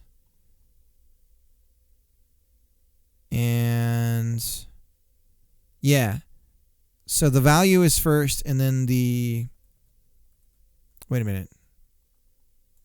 Yeah, value is first, so it would be variant first. Oh, God, I wrote it wrong in the code. So this should be variant first. So it'd be value. Then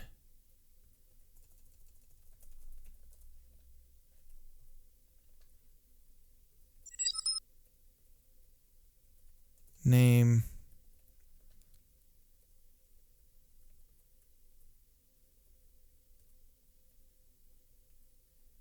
This is a real crappy way to do this. String, and then we go here and we say temp settings set value name. All right, Mariano, have a good one. Hey, Mud, how's it going? We're mid... we've got our first C# code going. It is funny. It did basically double the size of the corresponding GD script code. But it's all these damn curly braces and new lines for it all. Their insistence on... I'm not a fan of doing the whole... declaration and then putting the braces on the... Like, I like to have it trailing, but I guess that comes from PHP.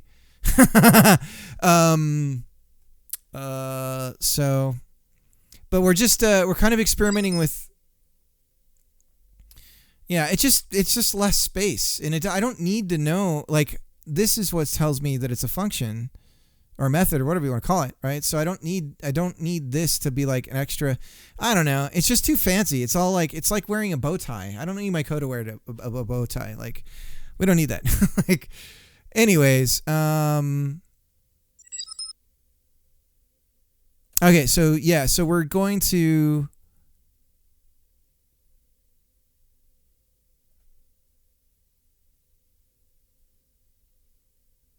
All right, that's what it was. Okay. So we have the set settings, and yeah, so now we're dealing with kind of the weirdness of talking to GDScript or talking to C# code in GDScript, but we're getting a hang of it. And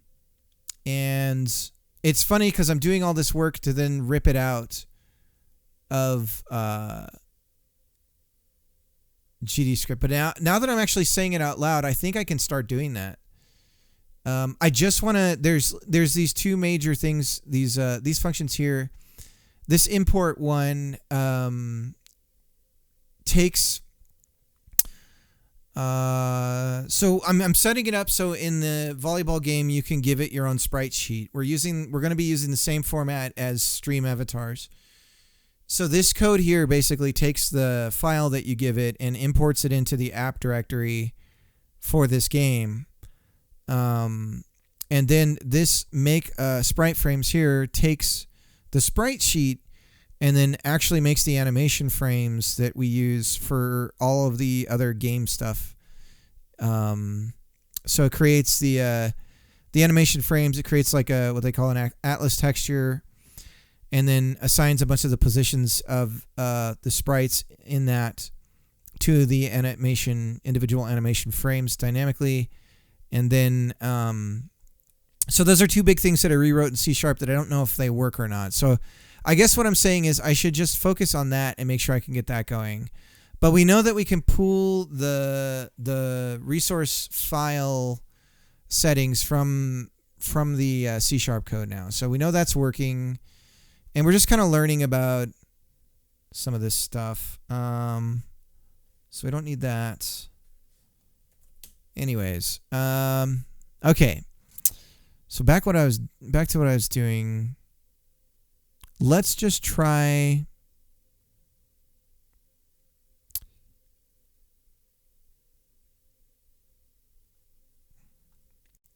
Let's try the import here. Imports is bound on a button, right? Import, here we go. So we care about import file. And that just runs, okay. Why do we pass it to another?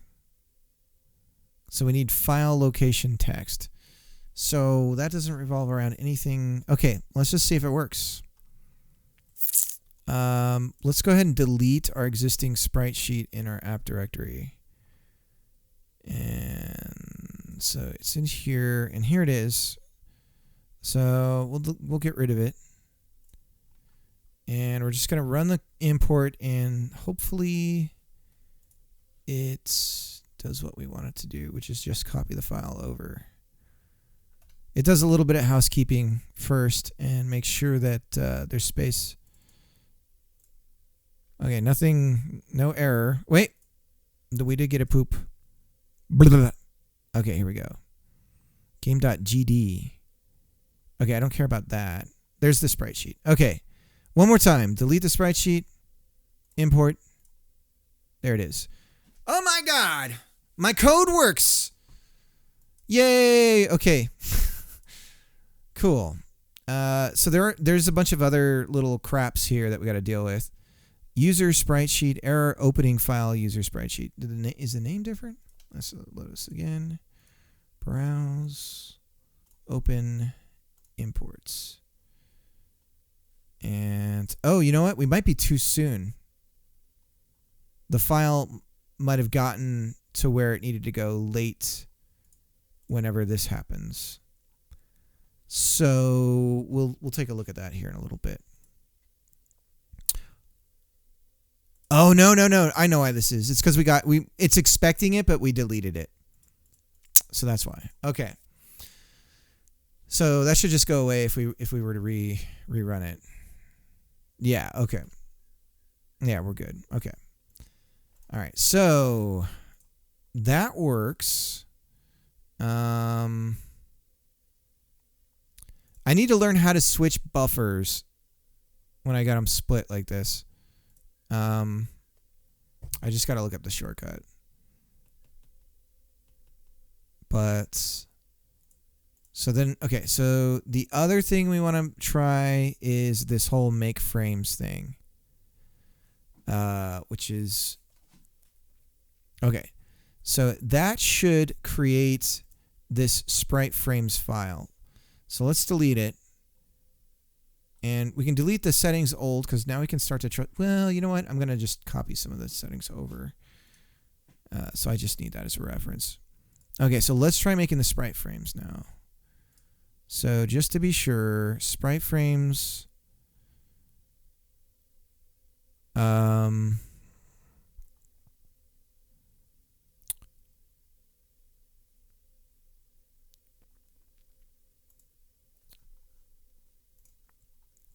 trying to remember import.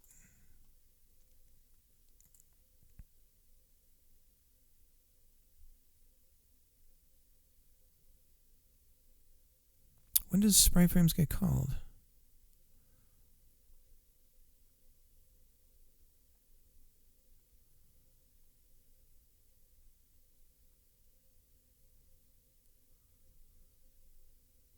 Oh, it's on make sprite frames runs on okay.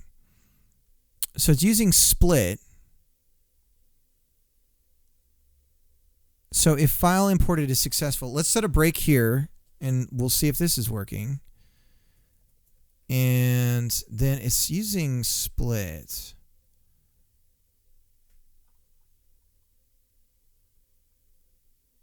Where's split coming from? Ah, okay. From these two values here. Text, texture, temp. So the only thing we're doing that's outside of the, so we care about this sprite size. We need to make sure this is getting set. So I just need to, we're going to do our little, this right here.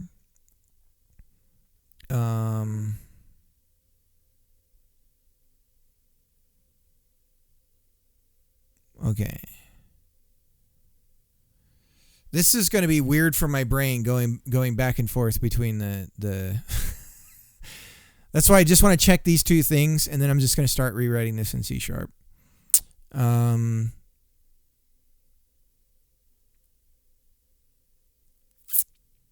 Golly, my brain. It's one of those days I'm running. You ever have those like coding days where you know your brain is running at like half steam?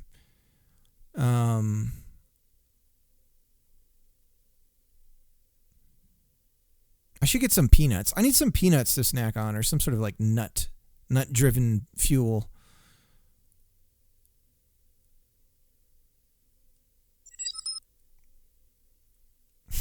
My everyday is like that. Same.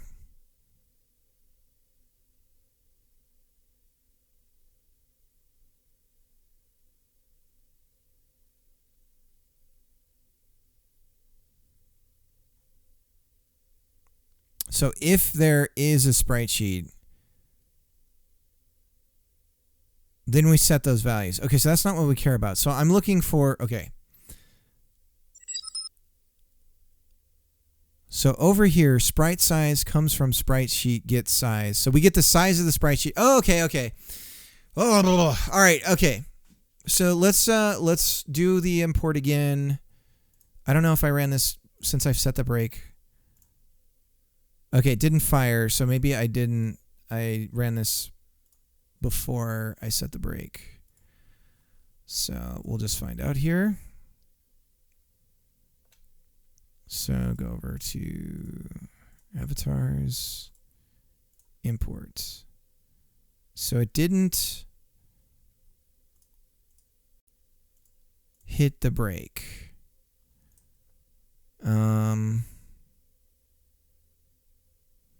So is our signal wrong? File imported is connected to a signal. Temp settings imported, connect file imported. And it's expecting error back, which is an integer. And when we send our signal out here, we're sending it from, okay, so this might be a signal issue. Imported. We're passing an integer. Error is incorrect. It should be import result now.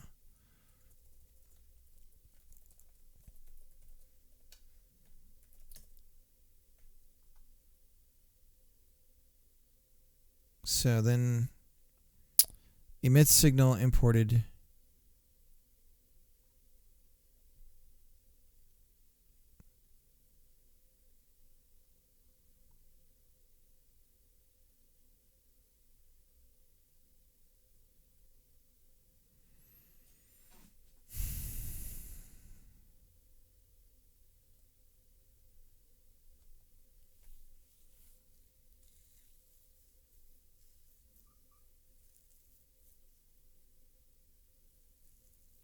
All right, let's look up signals and see. Sharp.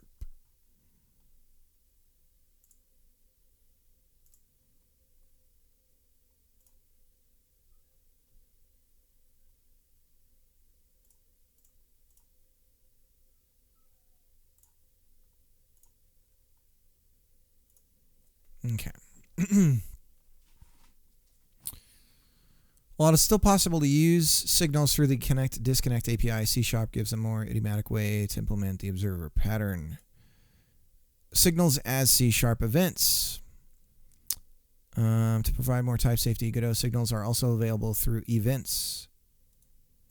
You handle these events as any other with the plus, equals, and plus minus operators. This syntax is bonkers. What the hell?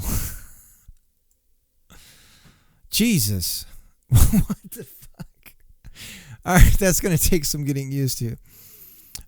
In addition, you can always access signal names associated with a node type through its nested signal name class. This is useful, an example, when you want to wait on a signal. Okay. Custom signals as C# events. To declare a custom event in your C# script, use the signal attribute on the public delegate type. It's just to make sure, public delegate. Okay. Once this isn't done, Godot will create the appropriate events automatically behind the scenes. And you can then use said events as you do for any other Godot signal. Note that events are named using your delegate's name, minus the event handler part. Event handler. Ready. My signal with argument. Plus equals say hello to. Bro, what?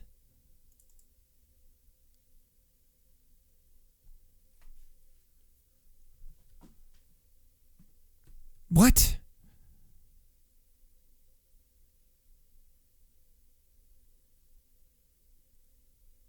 So I did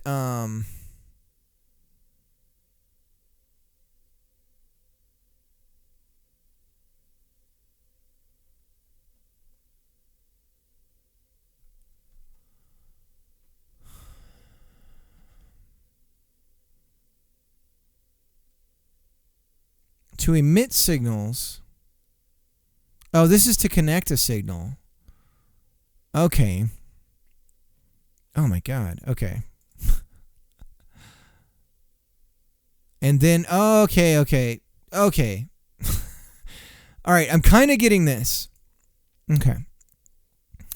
All right. So this one just connects on this event. When it fires, it just prints hello. Okay. What the heck is all that? What is this madness? Anyways. Okay. Signal emission. To emit signal, let's use the emit signal method. That's what I'm trying to do. Signal name, my signal. Oh. Oh. That's what I'm doing wrong. With argument. Okay. Okay. Signal name, my signal. Signal name. Listed under the nested signal name class. So, okay. Oops. Come on, Windows. Come on. Talk to me, Goose. There we go. All right. So signal name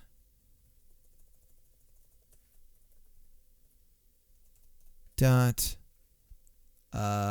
imported. Now, do I do the event handler in there?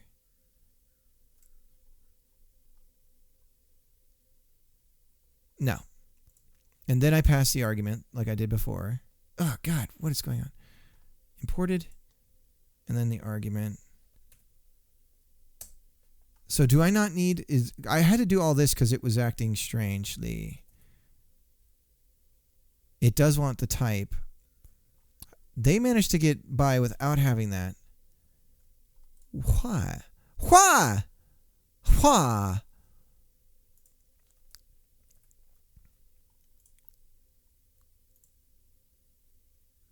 Oh, wait. Can I do the const name as the type? Maybe that's our problem.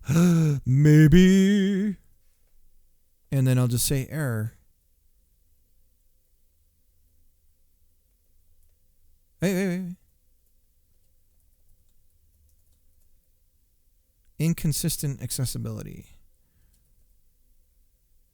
Parameter type settings.import result is less accessible than delegate settings resource import event handler. Bro, what? What are you talking about? Okay. Fine. I don't know what the problem. Can I convert from okay, so it was some sort of, so we had to cast. So we cast. All right, let's see if this works. And stop all this junk. I need to get the to do all this just straight in VS Code. Browse import. We did not hit it. To be sure, we have the breakpoint here. Yes, we do. Okay, so we still haven't hit the damn... God, this is kind of hard to troubleshoot because we don't have... All right, let's just do it without the error. So what we'll do is, because I just need to eliminate the possible issues with what could be causing this. And so we don't care about the error value being passed here. Now, just to confirm, so we'll set error to 0. Oh, we don't need that. Var error equals 0. Okay. Just to confirm, temp settings imported connect. And in their examples, they are using beginning capital. I don't know why it would care. In contrast with other C# events, you cannot use invoke to raise events tied to Godot signals. Signals support arguments of any variant compatible type. Consequently, any node or reference will be compatible automatically, but custom data objects need to be inherited from Godot object or one of its subclasses.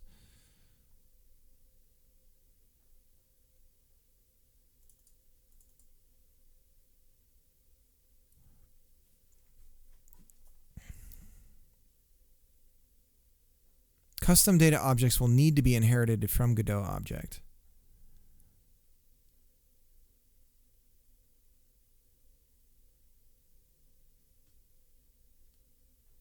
or one of its subclasses. We've done that because we're a resource.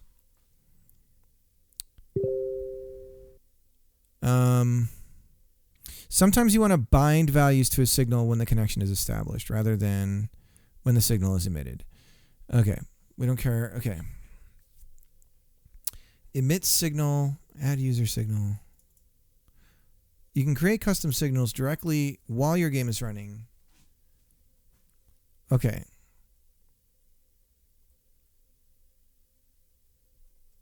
Ooh, what happened here?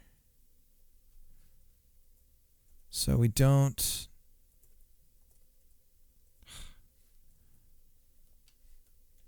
Okay.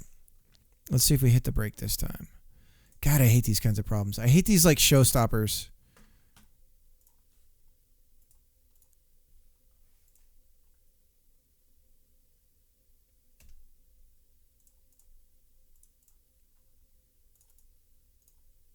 Hey, okay, so we know that it's something with the parameter.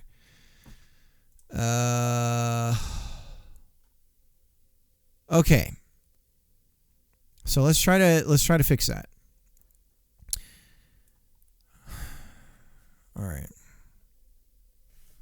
So is our problem, it's the variance. Variant compatible types. So let's look at this. Okay. So the variant type init is a long in C# because Godot stores it as a 64-bit integer. So if we go to our C code here and we say, if we can declare the type for the enum, I think we could do that. I remember seeing.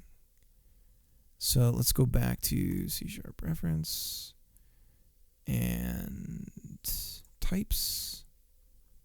Is it types? No, it's keywords. And then enum colon and then the type. Okay. So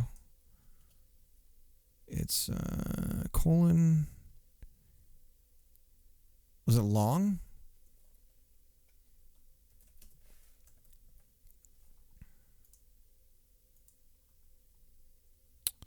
Okay.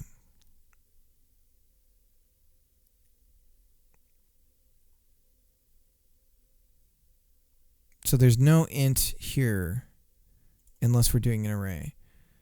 Godot uses 64-bit integers and floats invariant. Smaller integers and float types such as int, short, and float are supported since they can fit into the bigger type. Be aware that an implicit conversion is performed, so using the wrong type will result in precision loss. Error is assigned, but it's... What are we mad about now? Its value is never used. That's correct. Okay. So let's try passing it again down here. And hopefully that picky complaint will go away. Negative Ghostwriter. It's still there. God dang it. Bless it! Cannot convert from bump set spike setting resource import result to Godot variant. Why do they make it look so easy in the... Why? Because here, they're literally passing a string. What a cheat. My string. Okay, so then, what if I just... Is it going to complain if I do this? No. Okay, let's go back and...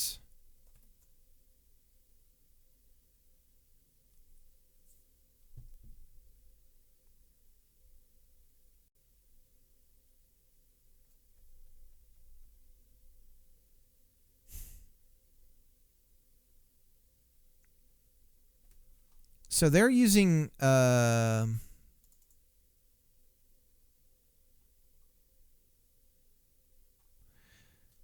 Any node or reference will be compatible automatically, but custom data objects will need to inherit from... So is our problem that I declared this guy down here.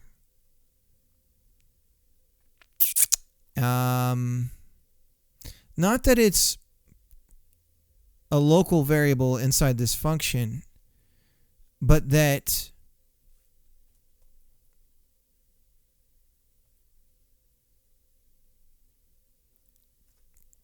any node or reference will be compatible automatically, but custom data objects, that's what we are as a, okay.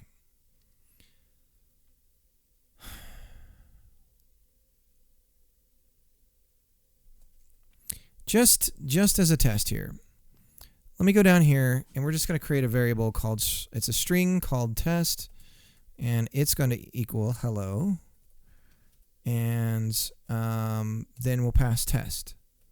See if you complain. Okay, so test, you don't. Okay. Fuck you! Okay, so then fine. What if I make you an integer? Right here. What? Okay, hang on.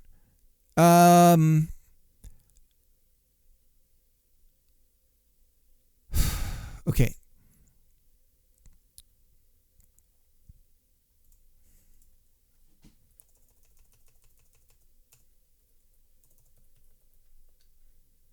Cannot implicitly long an implicit conversion exists. Are you missing cast?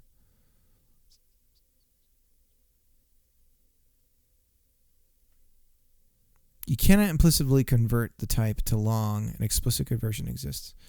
So let's not do that then. But I still need a type for the variable I'm setting the value to. What are you talking about?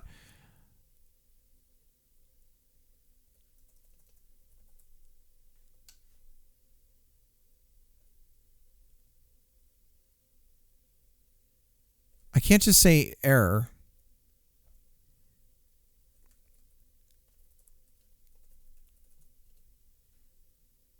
Okay.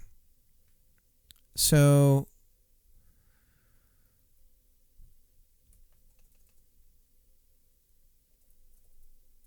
all right, okay, how about this as a test?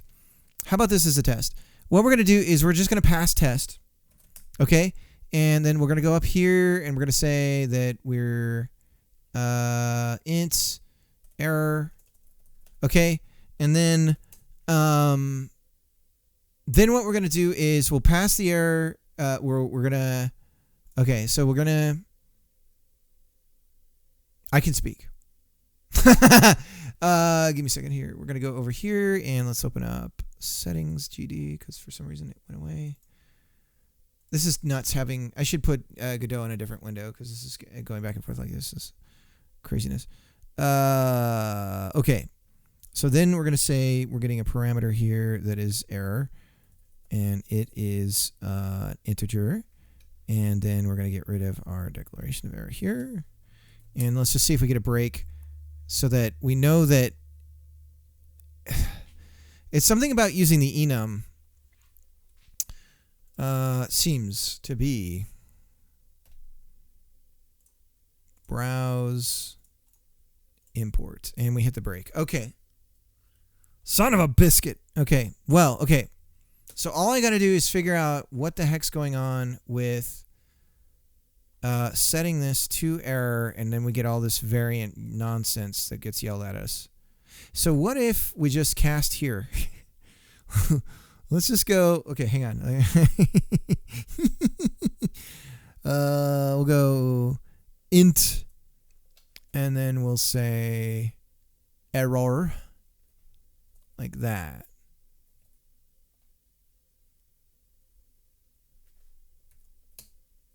And then we'll try it. And just for fun, we're going to give it, we'll leave it for now. Okay. And go back. Take me to Godot. Take me to the Godot. No. We don't want to open up another one. How do I go to...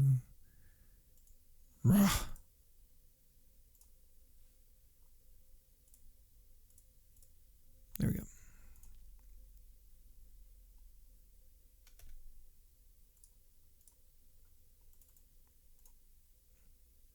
Are you serious? There's the error. Number 3. So, okay. So what does error 3 actually get us? Whatever. All right. 3 would be empty path. But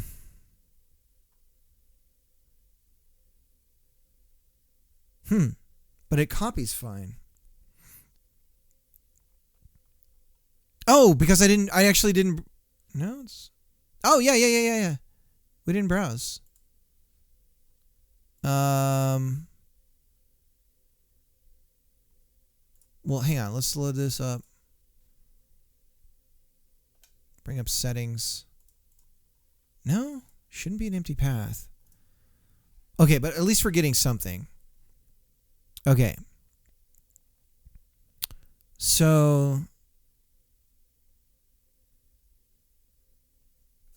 let me search the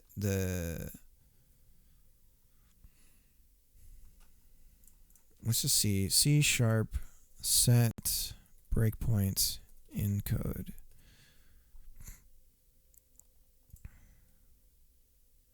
We can do it with debug, system diagnostics, break.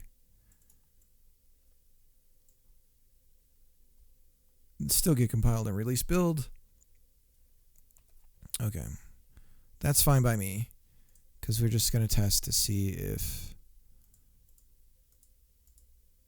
Whoa. What are we doing?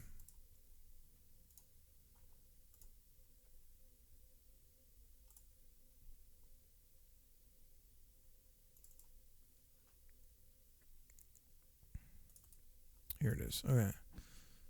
So it's saying that it's empty path. Let's just set the break here.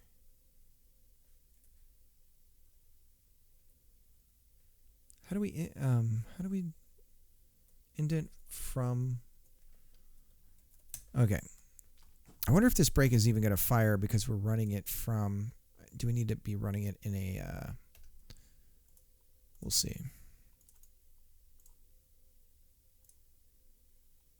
No, it doesn't. Okay. Well, then we'll do it the old-fashioned way with a good old print.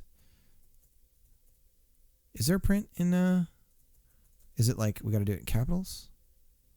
We could do a DD print.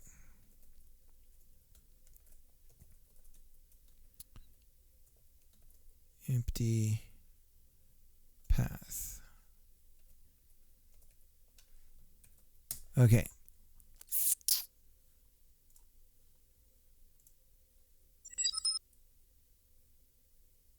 No. Oh, shoot. Did you do a redeem?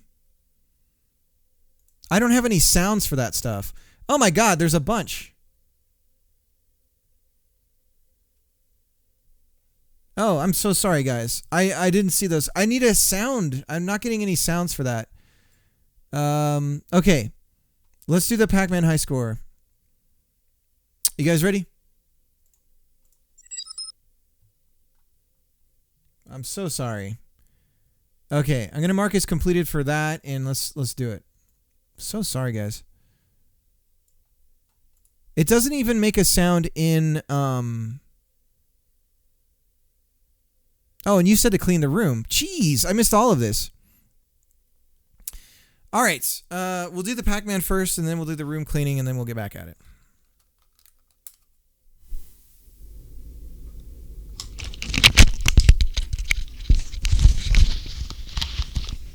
Now, I was trying to set up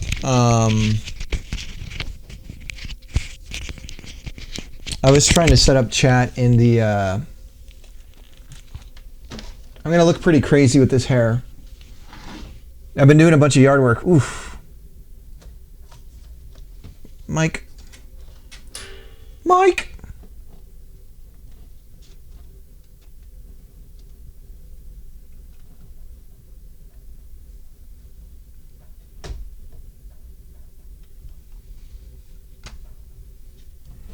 God, this tripod sucks.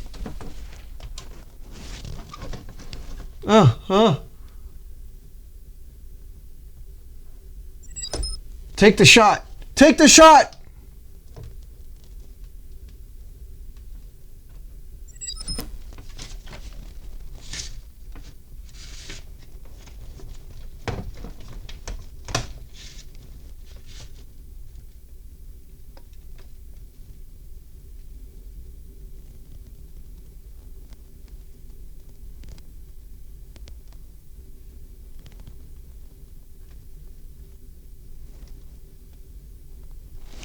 Okay.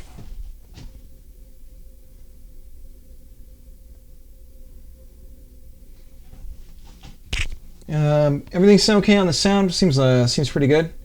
Okay, seems pretty good. Okay. Ah.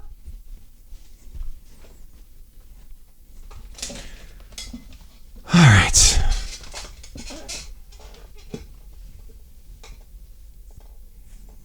Let me get the chat going over here on my phone so I can see it. And well, I was putting it over here for some reason. I could literally put it right in front of the cabinet. What's my problem? So it's funny. The first time that I tried this on stream was the best I've ever done. I was so close on that one. Okay, stream manager, and there's the chat. All right, guys, let's do this. You guys ready? Okay. Do I look okay? Can you guys see everything okay? Yeah, looks fine. All right.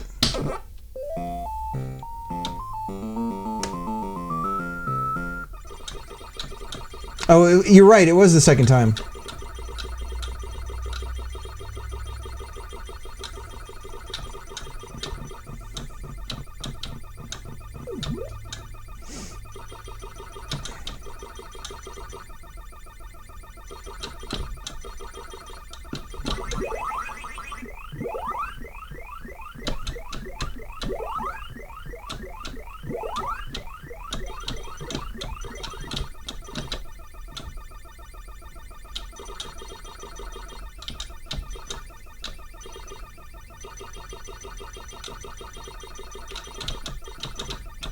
Oh crap! Oh, that's a bad start. Oh man, I thought he would go the other way because I was too close to him. The orange is supposed to head away from you if you're a certain circumference from him, or he is from you, I should say.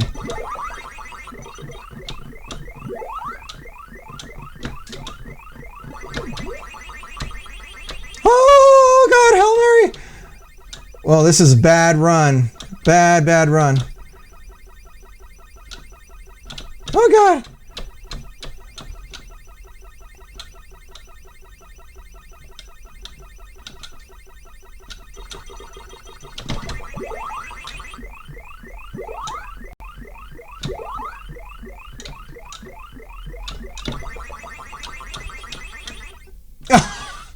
Oh, this is awful. I almost want to try again. This is such a bad start. God, I'm doing so bad. This is terrible. How am I getting worse?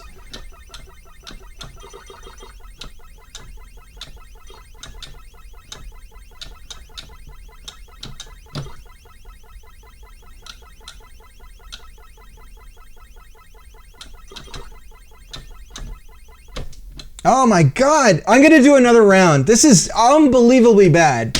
We're doing it again. That was awful. That's the worst I've ever played on stream. I didn't even clear a board.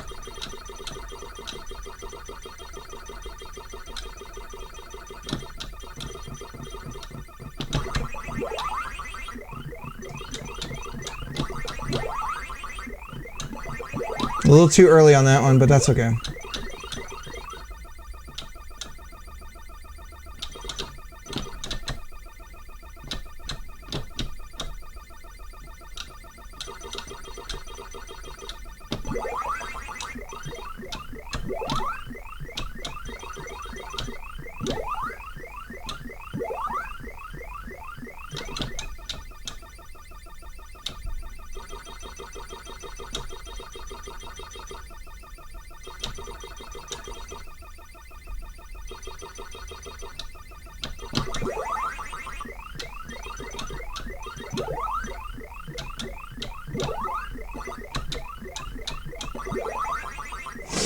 All right, that's better.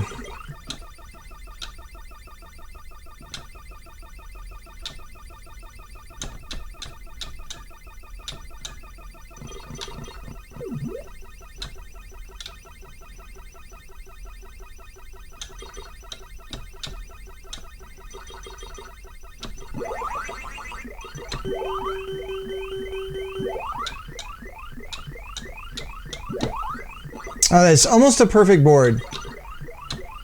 Almost perfect.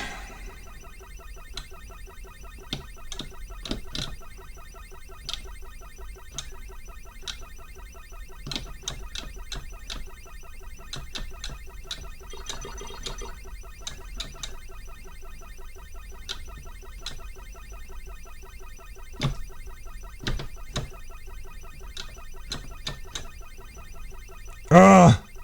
I can't group them.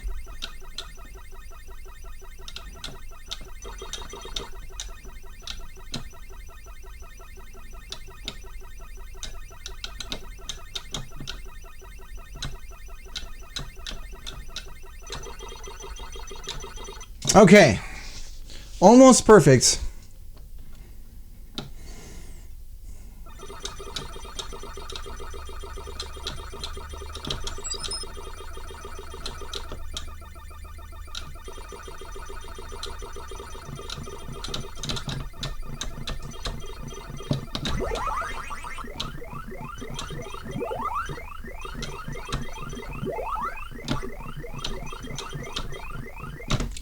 Ha! That was sloppy.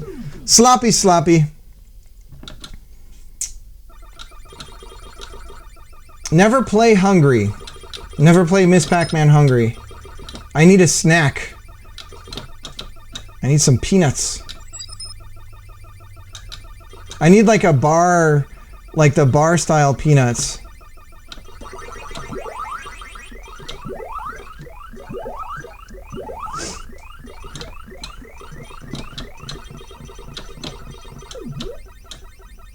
Very dangerous.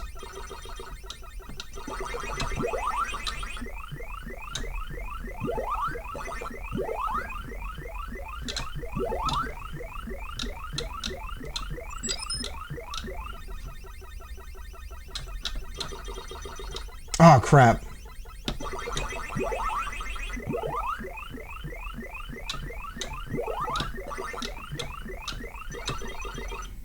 All right. We're doing okay. We're doing okay. Yeah, Miss Pac-Man's a really interesting story. I had no idea. It's basically an American-made, like, it's like the most American thing you could do, which is to mod Pac-Man. And then capitalize, like, do it so good that, that Namco's just like, hey, we'll use it. Like, just reskin your hack into this, and then we'll sell it as Miss Pac-Man.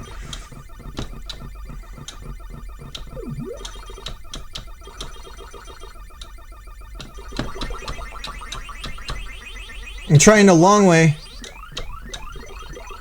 Ah, that was stupid.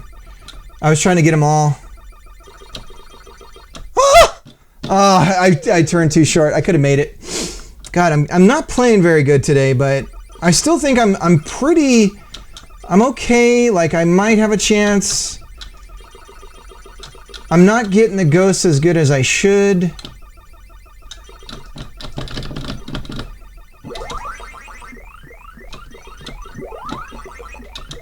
But it becomes about the fruit late game. Like, that's what you want. But I gotta admit, the arcade 1-up joystick is a bit too, like, kind of loose toothish.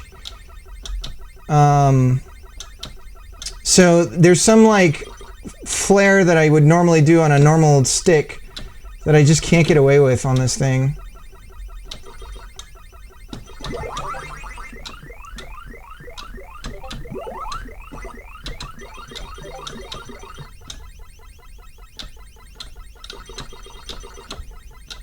Oh, I'm a goner. There's no way out of that.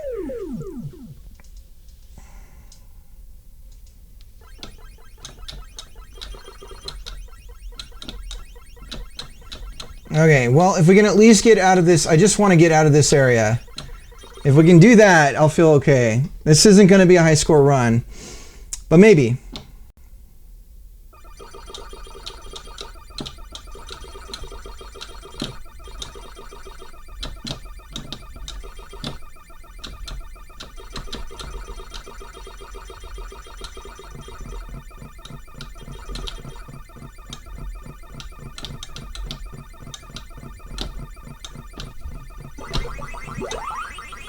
Not bad. Check out that redemption arc. Woo! That was good. All right. Maybe. Can we get the pretzel? Come on, pretzel. Don't leave me. Don't leave me, Betsy. No, no, no, no. Oh, that's game. All right. Not bad. Not my best. It was all right, but I'll take it. Okay, so 5 minutes of cleaning. 5 minutes of cleaning. And I gotta get some sounds going for these redeems because I don't know about them. So I gotta figure out how I can get notified about that stuff. All right, that was good. Got the heart pumping a little bit.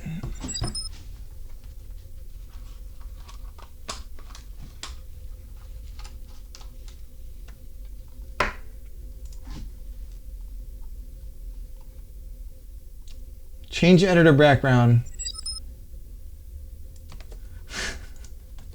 All right, let me copy that over. I'll do that now, just so it's ready. And let me get the camera set up for the room. So this is the embarrassing part. Look at my room and how messy it is, guys. Welcome to the messy room. All right, let me get this image over into our background here. Settings, defaults, default. How about we just do pictures, editor wallpapers, and we'll just say wallpaper. Or how about, as a test, wallpaper. There's the old one. And we'll browse and import that. Okay, save. Then while we're in here, let's actually replace that with this new one. Call it wallpaper and put it in there. Replace. And I'll leave it a second here. Maybe if I resize. Nope, Microsoft is not checking to see if the file changed.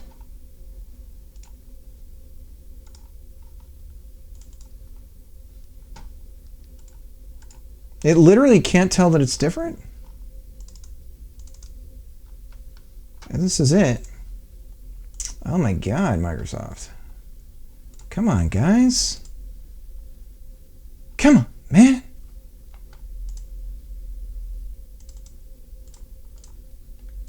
So we'll change the name.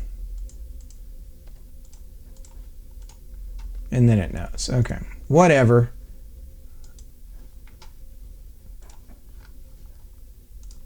Okay. It crops it, so it needs to be widescreen, ideally widescreen. So I'll add that to the notes. All right, let's do the cleanup.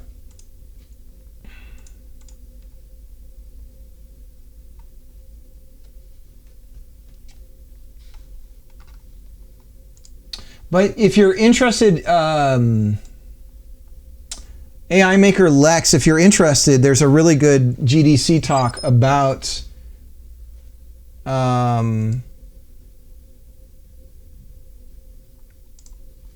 the creation of Miss Pac-Man from the guys that made it.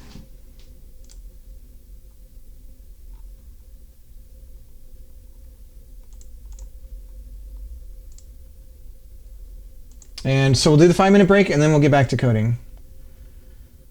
I do need to, in a little bit, I'm going to have to go probably like in an hour, maybe. I might be able to go, I got to get some potatoes in the oven.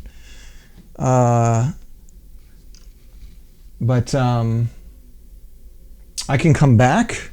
So that would be like maybe a 5-minute break. I gotta stab the potatoes, and then I gotta.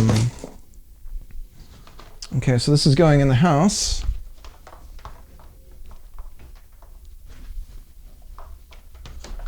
Stab the potatoes, and then you gotta what? You gotta oil them. Put some olive oil over it, and then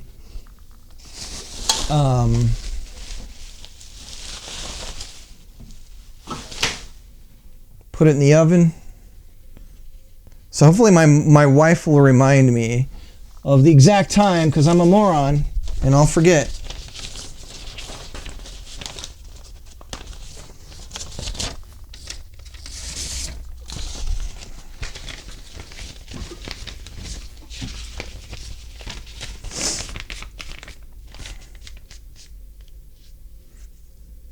Oh, the Miss Pac-Man thing. Let me, you know what? I could throw it on while I'm cleaning. Oh, there's an idea. I'll put the link in the, in below as well. GDC Miss Pac-Man. Here it is.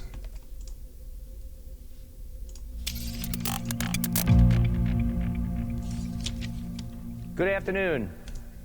Wow. I'm Steve Golson, and you're all here to hear about Ms. Pac-Man. And here in the 21st century, they tell me we have to turn off our phones. So, let's see, okay, how's it work again? So turn off your phone, please, and make it quiet. That's good. So, thank you for being here. So who am I? So I'm Steve Golson.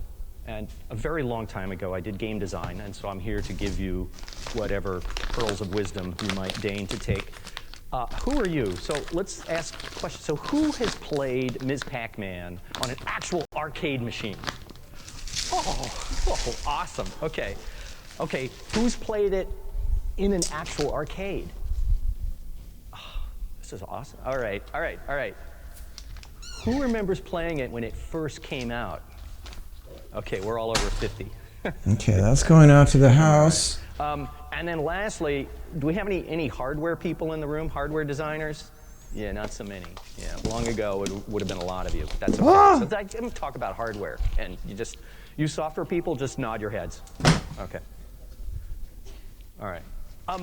So what was General Computer? General Computer was a company 35 years ago, and I'll talk a little bit about how it came to be. We did a tremendous amount of game design work in the early 80s. This is 1981 through 1984 or so. This thing's and busted. why it matters is because games are just insanely amounts of fun. And it was fun designing them back then, and it's fun doing it today. So I'm just going to try and give you a little bit of a flavor of what it was and talk specifically about Ms. Pac-Man. But to talk about Ms. Pac-Man, I have to give you a little more history. So this all goes back this to goes in MIT. over here. Any MIT people here? Yeah, okay.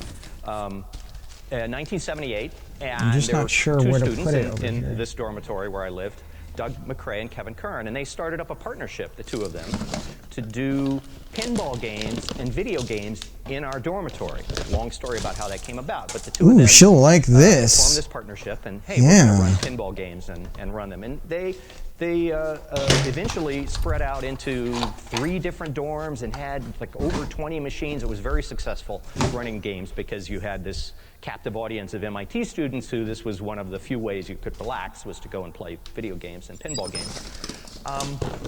So they came up to speed on how do you maintain these games and how do you these keep can them go over operating here. and how do you make money out of them. But one of the things that was common back then were what were called speed-up kits. And the philosophy behind a speed-up kit is, well, you need to understand the dynamics of the arcade industry, is that you'd bring out a new game, and it cost $2,000, $2,500. You'd put it in your arcade or put it out on Play, and you'd get great revenues for a while, and then the revenues would drop off. Your coin drop would reduce, as we say.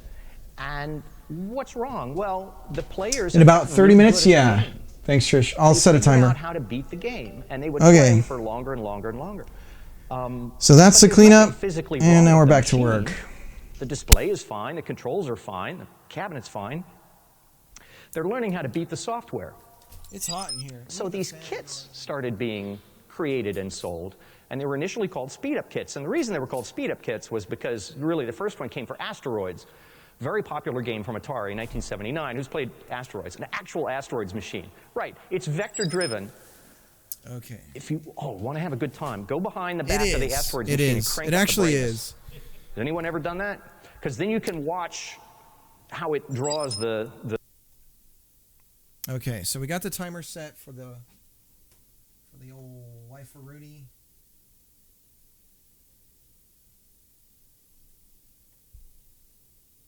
Doing a special night with my mom. She's going on a trip. And so, well, that's not good.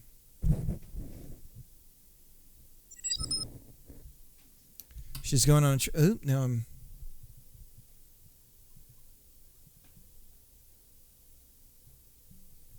Yeah, she's going on a trip, so we're going to... also, a cute video of Odie. Should we see a cute video of my kid?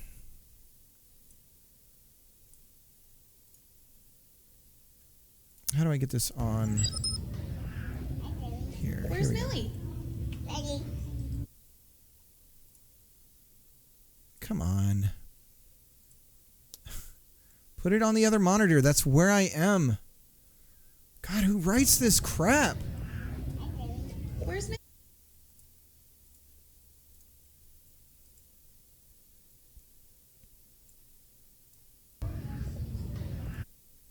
Now it's playing like crap for some reason. Where's Millie? Ready. Let's go find Millie.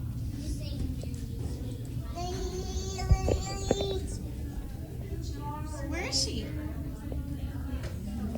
Where's Millie?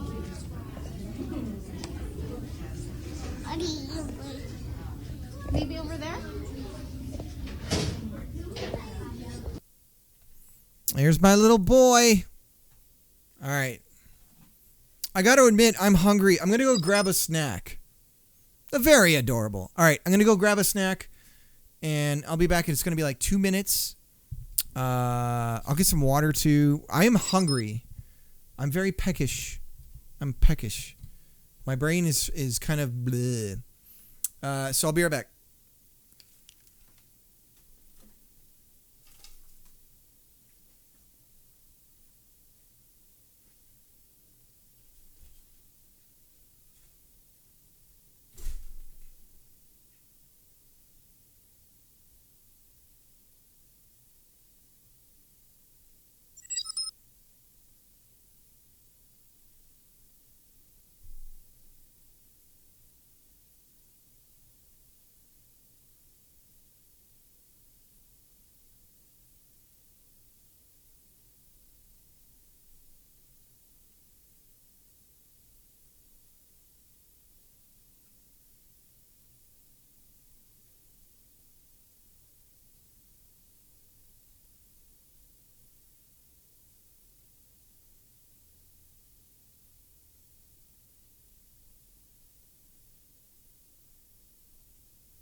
Okay, we're back. Here's what we got. We got a banana, and we got some pretzels. And they're the teensy tiny. I don't know if they have these where you guys are abouts.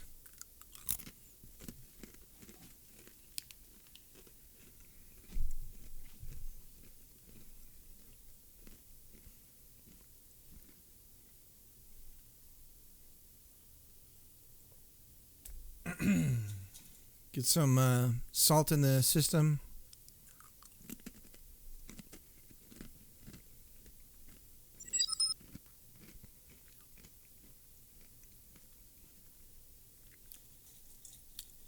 Yeah, I gotta get those electrolytes flowing. Okay, so we were dealing with this here. Oh, we wanted to see if we reached empty path. That's right. Crunch chips. Wonder what those are.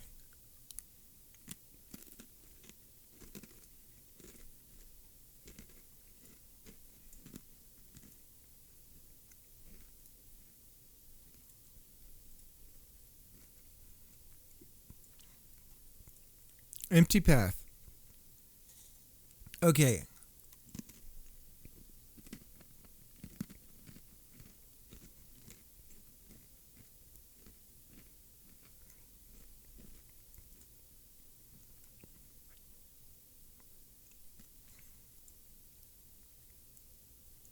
Import string file path. If file path is not known.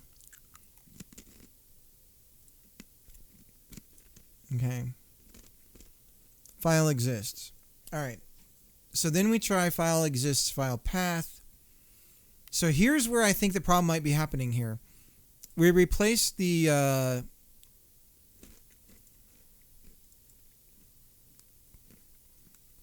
okay. Since right now we cannot I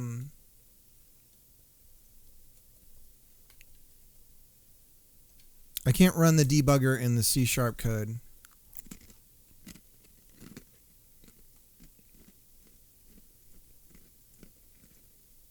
We got to get that figured out. I also got to get a better handle on dealing with buffers in the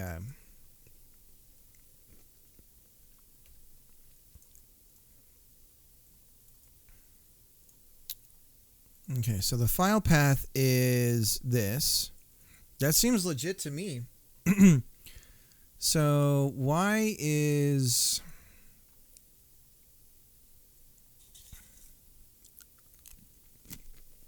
oh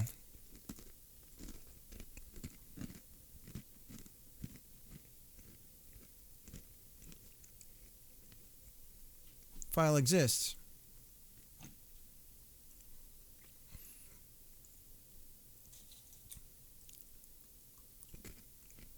File path if error empty path file path. Oh, that's going to be true every time.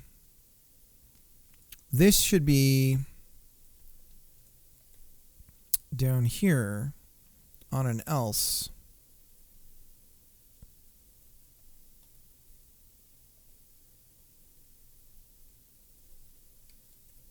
Okay, that should solve that problem. Let's find out. How do we close the... Okay, let's go over to AstroVim really quick.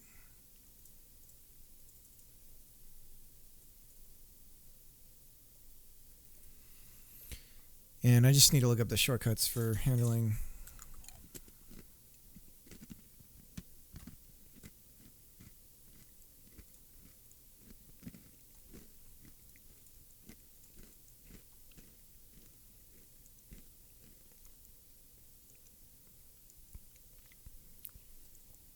C?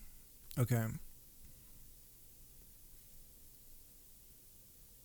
So if I do C, that closes the buffer, not the split.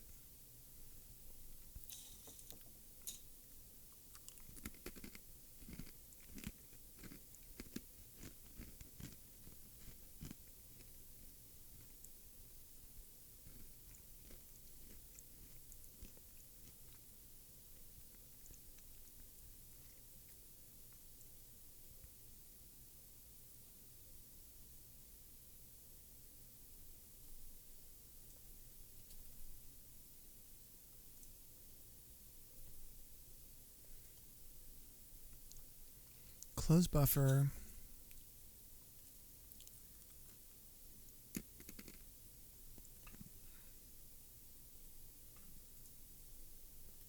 Oh, okay.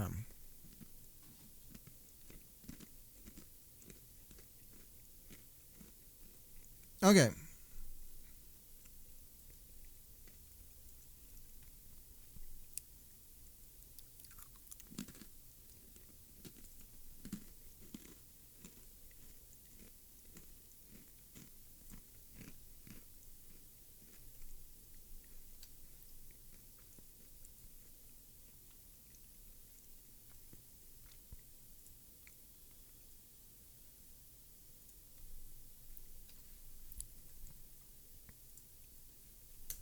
I guess I could have navigated that out of there. Okay. Keyboard shortcuts.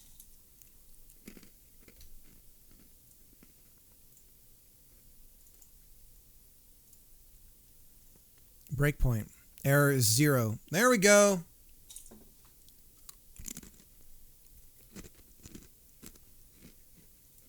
Okay. So we're down here with no error. And we're going to try to make the sprite frames. Those will go in. Sorry for eating in your guys' mouth. Those will be created in here. Let's just let it run. And we got a big fat no. Okay.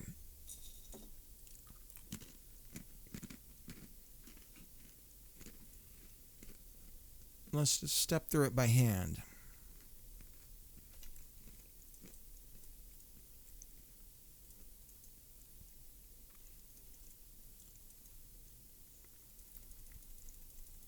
And it's 15 by 16 or something like that.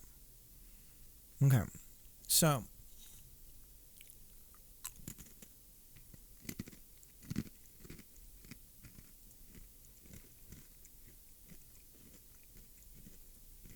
There's our sprite size. Okay.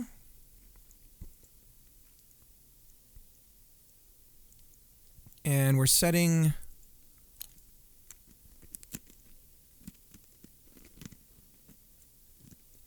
the width and the height. Then we're setting the var split. There's split. And we pass split into make frames.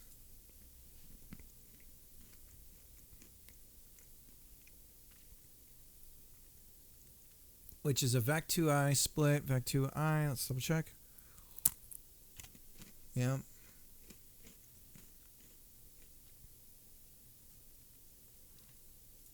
Let's double check here. No. Okay.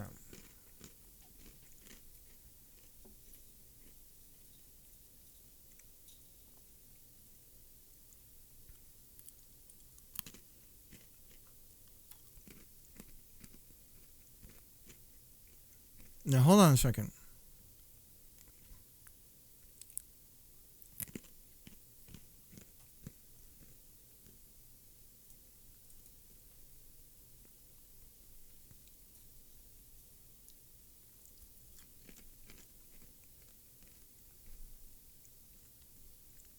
Sprite frames is a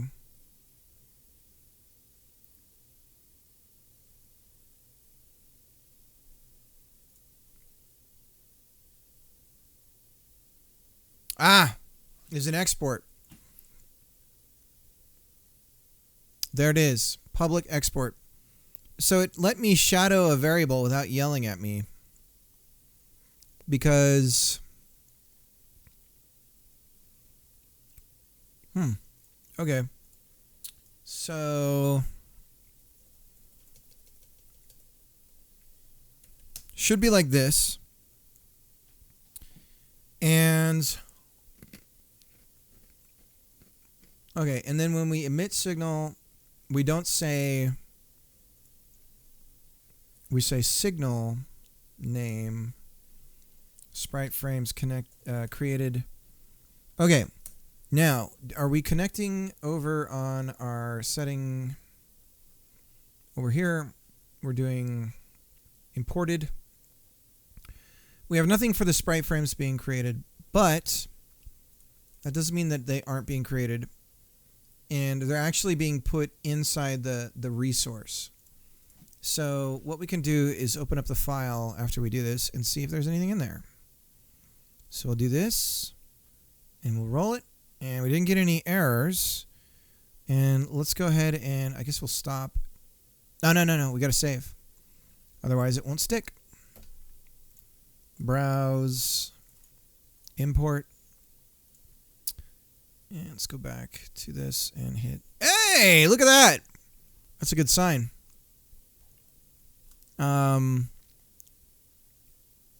Okay, let's try splitting it up the way it should be.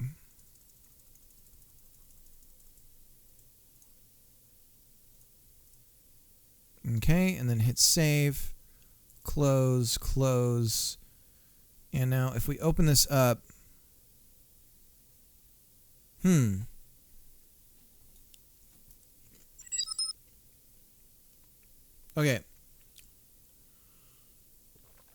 I didn't set the sprite frames. Maybe it's on the save that's messed up. Now let's think about this. We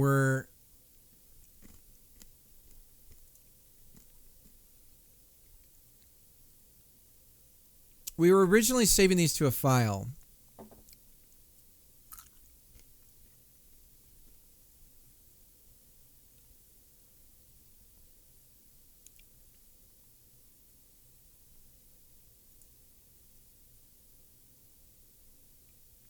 Four references.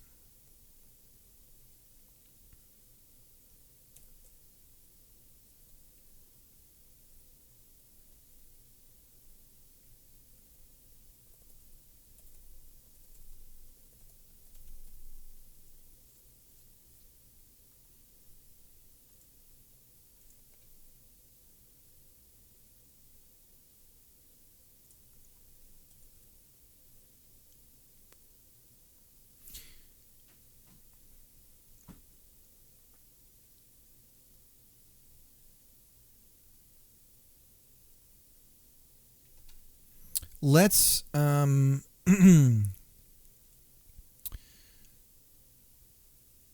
maybe on sprite frames we can ask it for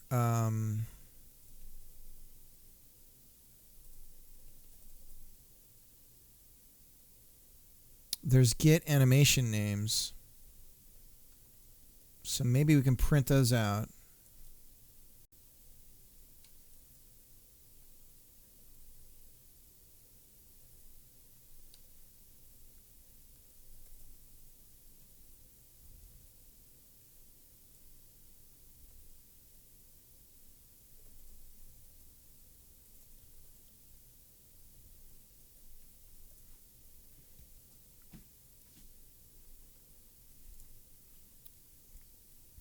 And just make sure that we're actually getting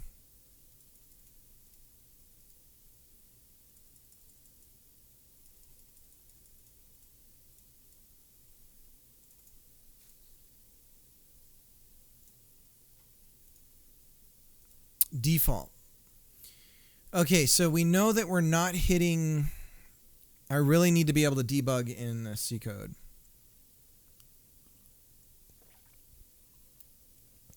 So what do I need to do?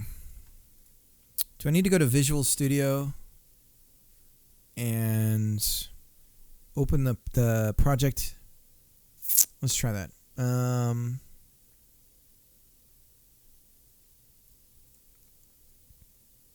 We don't want code. We're going to look for Godot, bump set spike, and this project. And look at how fast this is. Look at it going. Blazing. Okay. Are we in? How do we... There it is.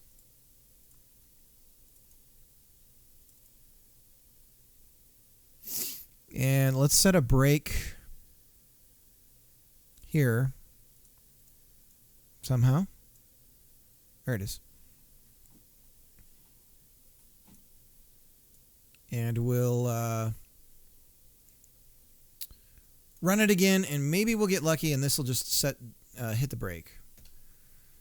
This is gonna...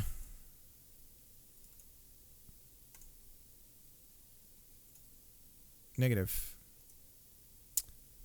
Okay. Well, then you're useless. Get out of here. We don't need you. Let's double check, because they did have something on debugging here. Basics. Configuring an external editor.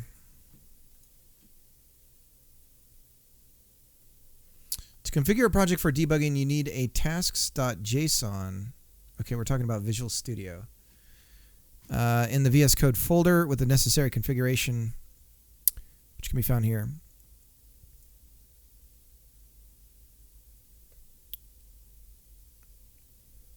All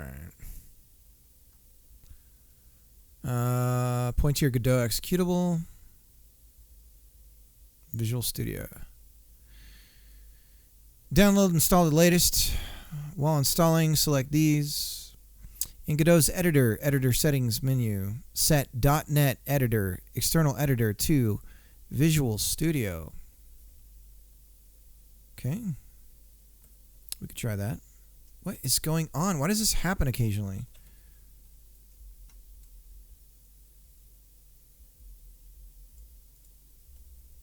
It would be nice. It would be nice. .NET editor, Visual Studio. Close. Next, you can download Godot Visual Studio extension from GitHub here.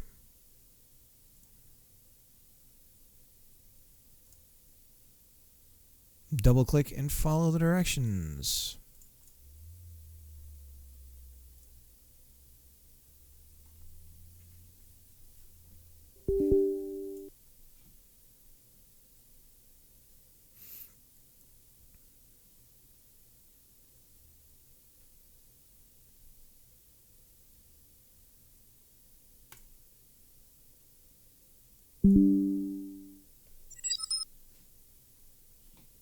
Potato time. No, I noticed you changed your colors, though. What happened? Feeling a little green?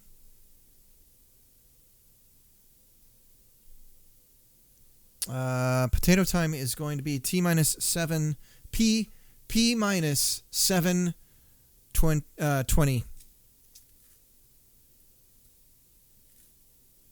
You guys want me to erotically eat this banana?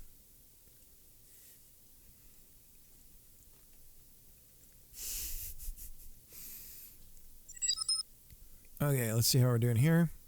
All right, we're installing a bunch of stuff. AI says new.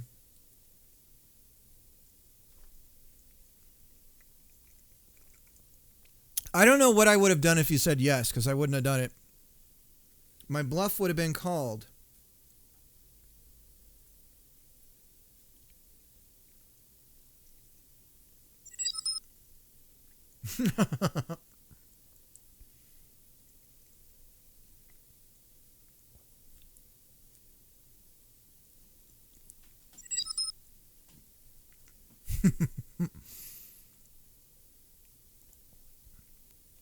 Okay, well, while that's going,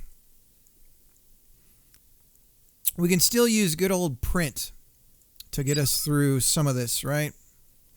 So GD print split.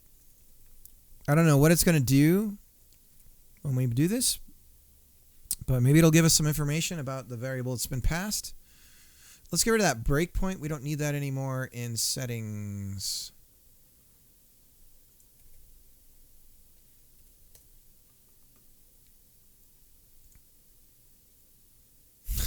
Ravage it.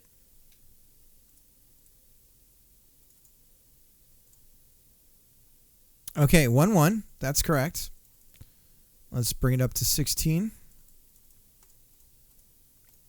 That's correct. Okay. So we know that's correct. Okay, it's our for loop because I've never done these in C#. This is what's going on. Okay. Guaranteed I've screwed up the for loop. So let's go here and print row and run again. Browse. Width 5, height 16. Nothing printed. Okay. Row is 0. Are we incrementing row? No.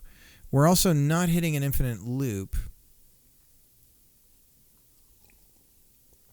Row increments automatically onto the 4. Row is greater than. That's when we terminate, right? So let's just try the opposite.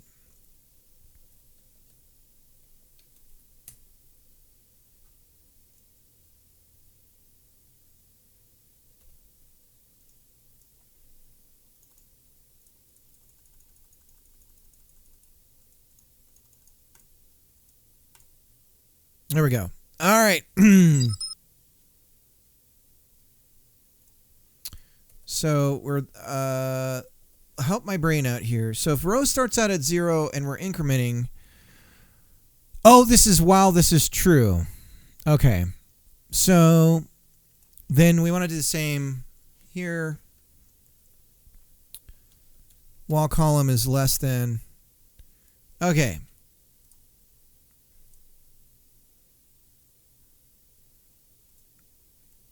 And go like this. Someone's using a table saw outside. Someone's doing some manly stuff. Yep, honey.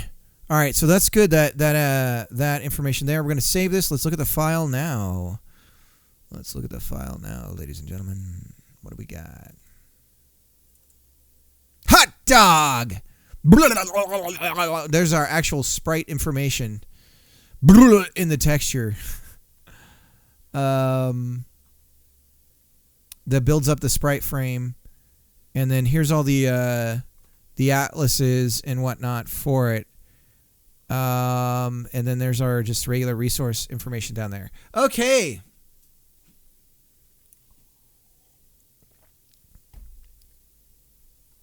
We did it.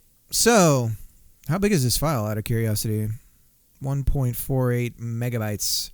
Too big. We'll probably have to split out the sprite frames into its own file, just so that because it's its own thing. But we got it. And I suppose we could actually load it into its own, just to test. Let me see if I can get the format right, because we could load it into its own thing. So bump set spike, settings, and then this is a sub resource. So that might be a problem. But in the meantime, okay.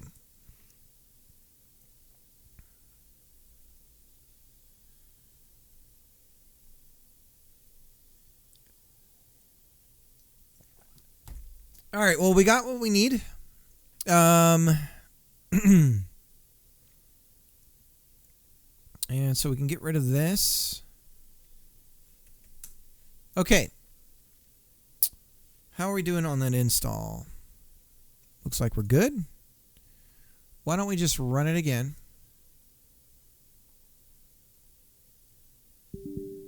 Already installed. Roger that. So let's go and see if we can set breaks in C code.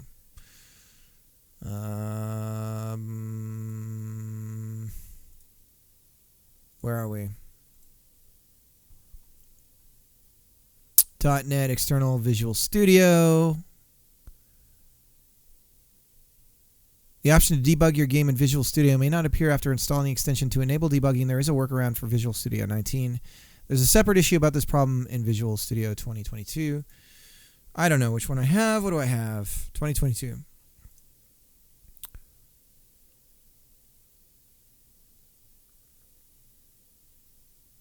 Cannot install the tools. Same here. Plugin is completely useless. If you target C sharps. Summary of instructions. Well, let's just try it. That's the potato timer. I wonder, could I broadcast my phone to OBS somehow?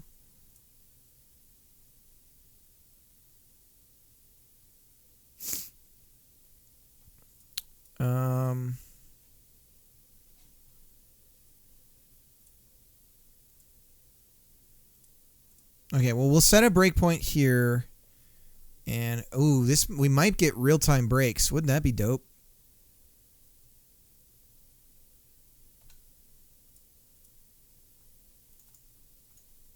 Nope.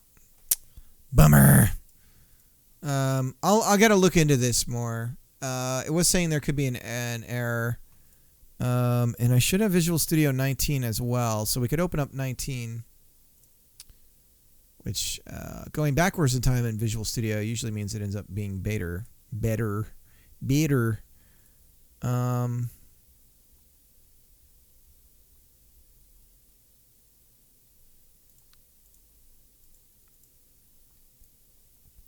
Workaround for 19. Oh, Jesus.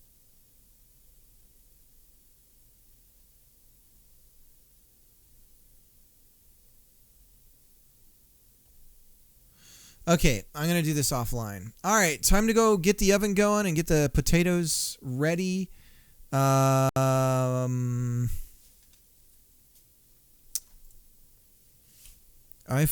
to OBS.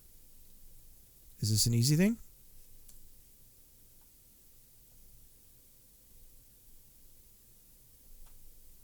USB. I don't want to do that.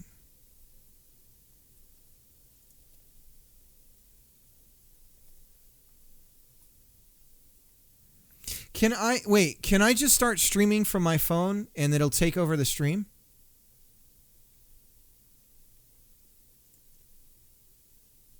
I'm going to take you guys with me. You're coming with me. You're going to see my crappy house. Let's see. Can I take over the stream?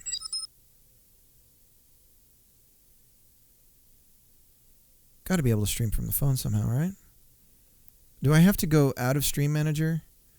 What if I just go to my channel and it says I'm live? How do we go live? Go live. Here we go. Stream IRL.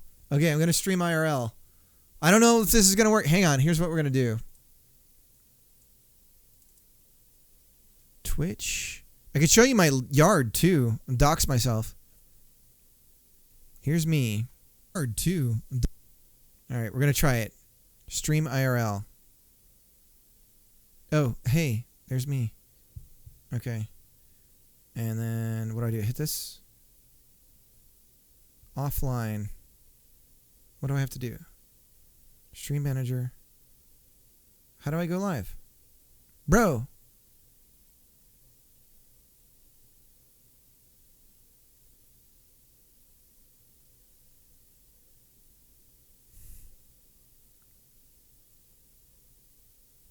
The go live button is like stream IRL. IRL. Go live.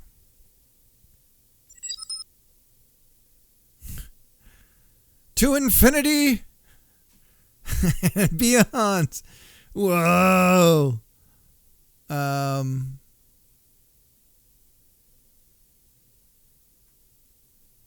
don't know how to. I think I have to like kill the stream in order to take over with this. So I'm going to try it. Wait, there's a live button. Hang on, here we go. Here we go. Oh my God, is it going to work? Failed to broadcast. I would not rate my experience very well. Hey! It keeps crapping out.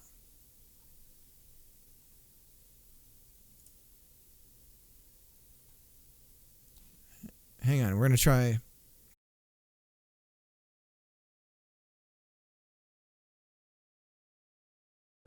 Are we good?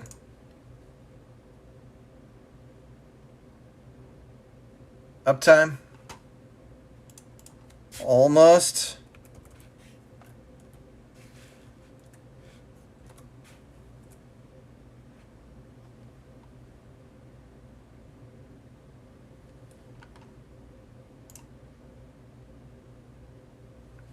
There we go. Okay, we're live. I think. Is it live? How's it looking? 480p? Pretty crappy. Source? It works. Okay, here we go. All right. All right, Pooh, you have a good one. Here's the classroom. Here's my daughter's classroom. It's a bit of a the teacher shelf there is a bit of a mess, so we don't want to look at that. But we got a cool look at. We got a little thing of the world here. We got a ton of geography books and what's not. Lots of good stuff in here. All right, we're heading outside. Here's our yard. This is the building that I work in. Here's the entrance, and then over here we got the old. This is a sandbox, and then we're working on a garden over here. So that's coming along. And then we're going to go in the house really quick. So let's walk this way. Steps are a little... Pay no attention to that crap. A lot of this... So this is a manufacturer home. So there's going to be a lot of stuff to see here. But we're going to head into the kitchen. There's the fish. Say hi, fishy. And... Oh, the kitchen's a little bit dirty. I guess you'd expect that of any kitchen. Okay. So we're gonna get the I gotta get the directions. How do I stay live while I'm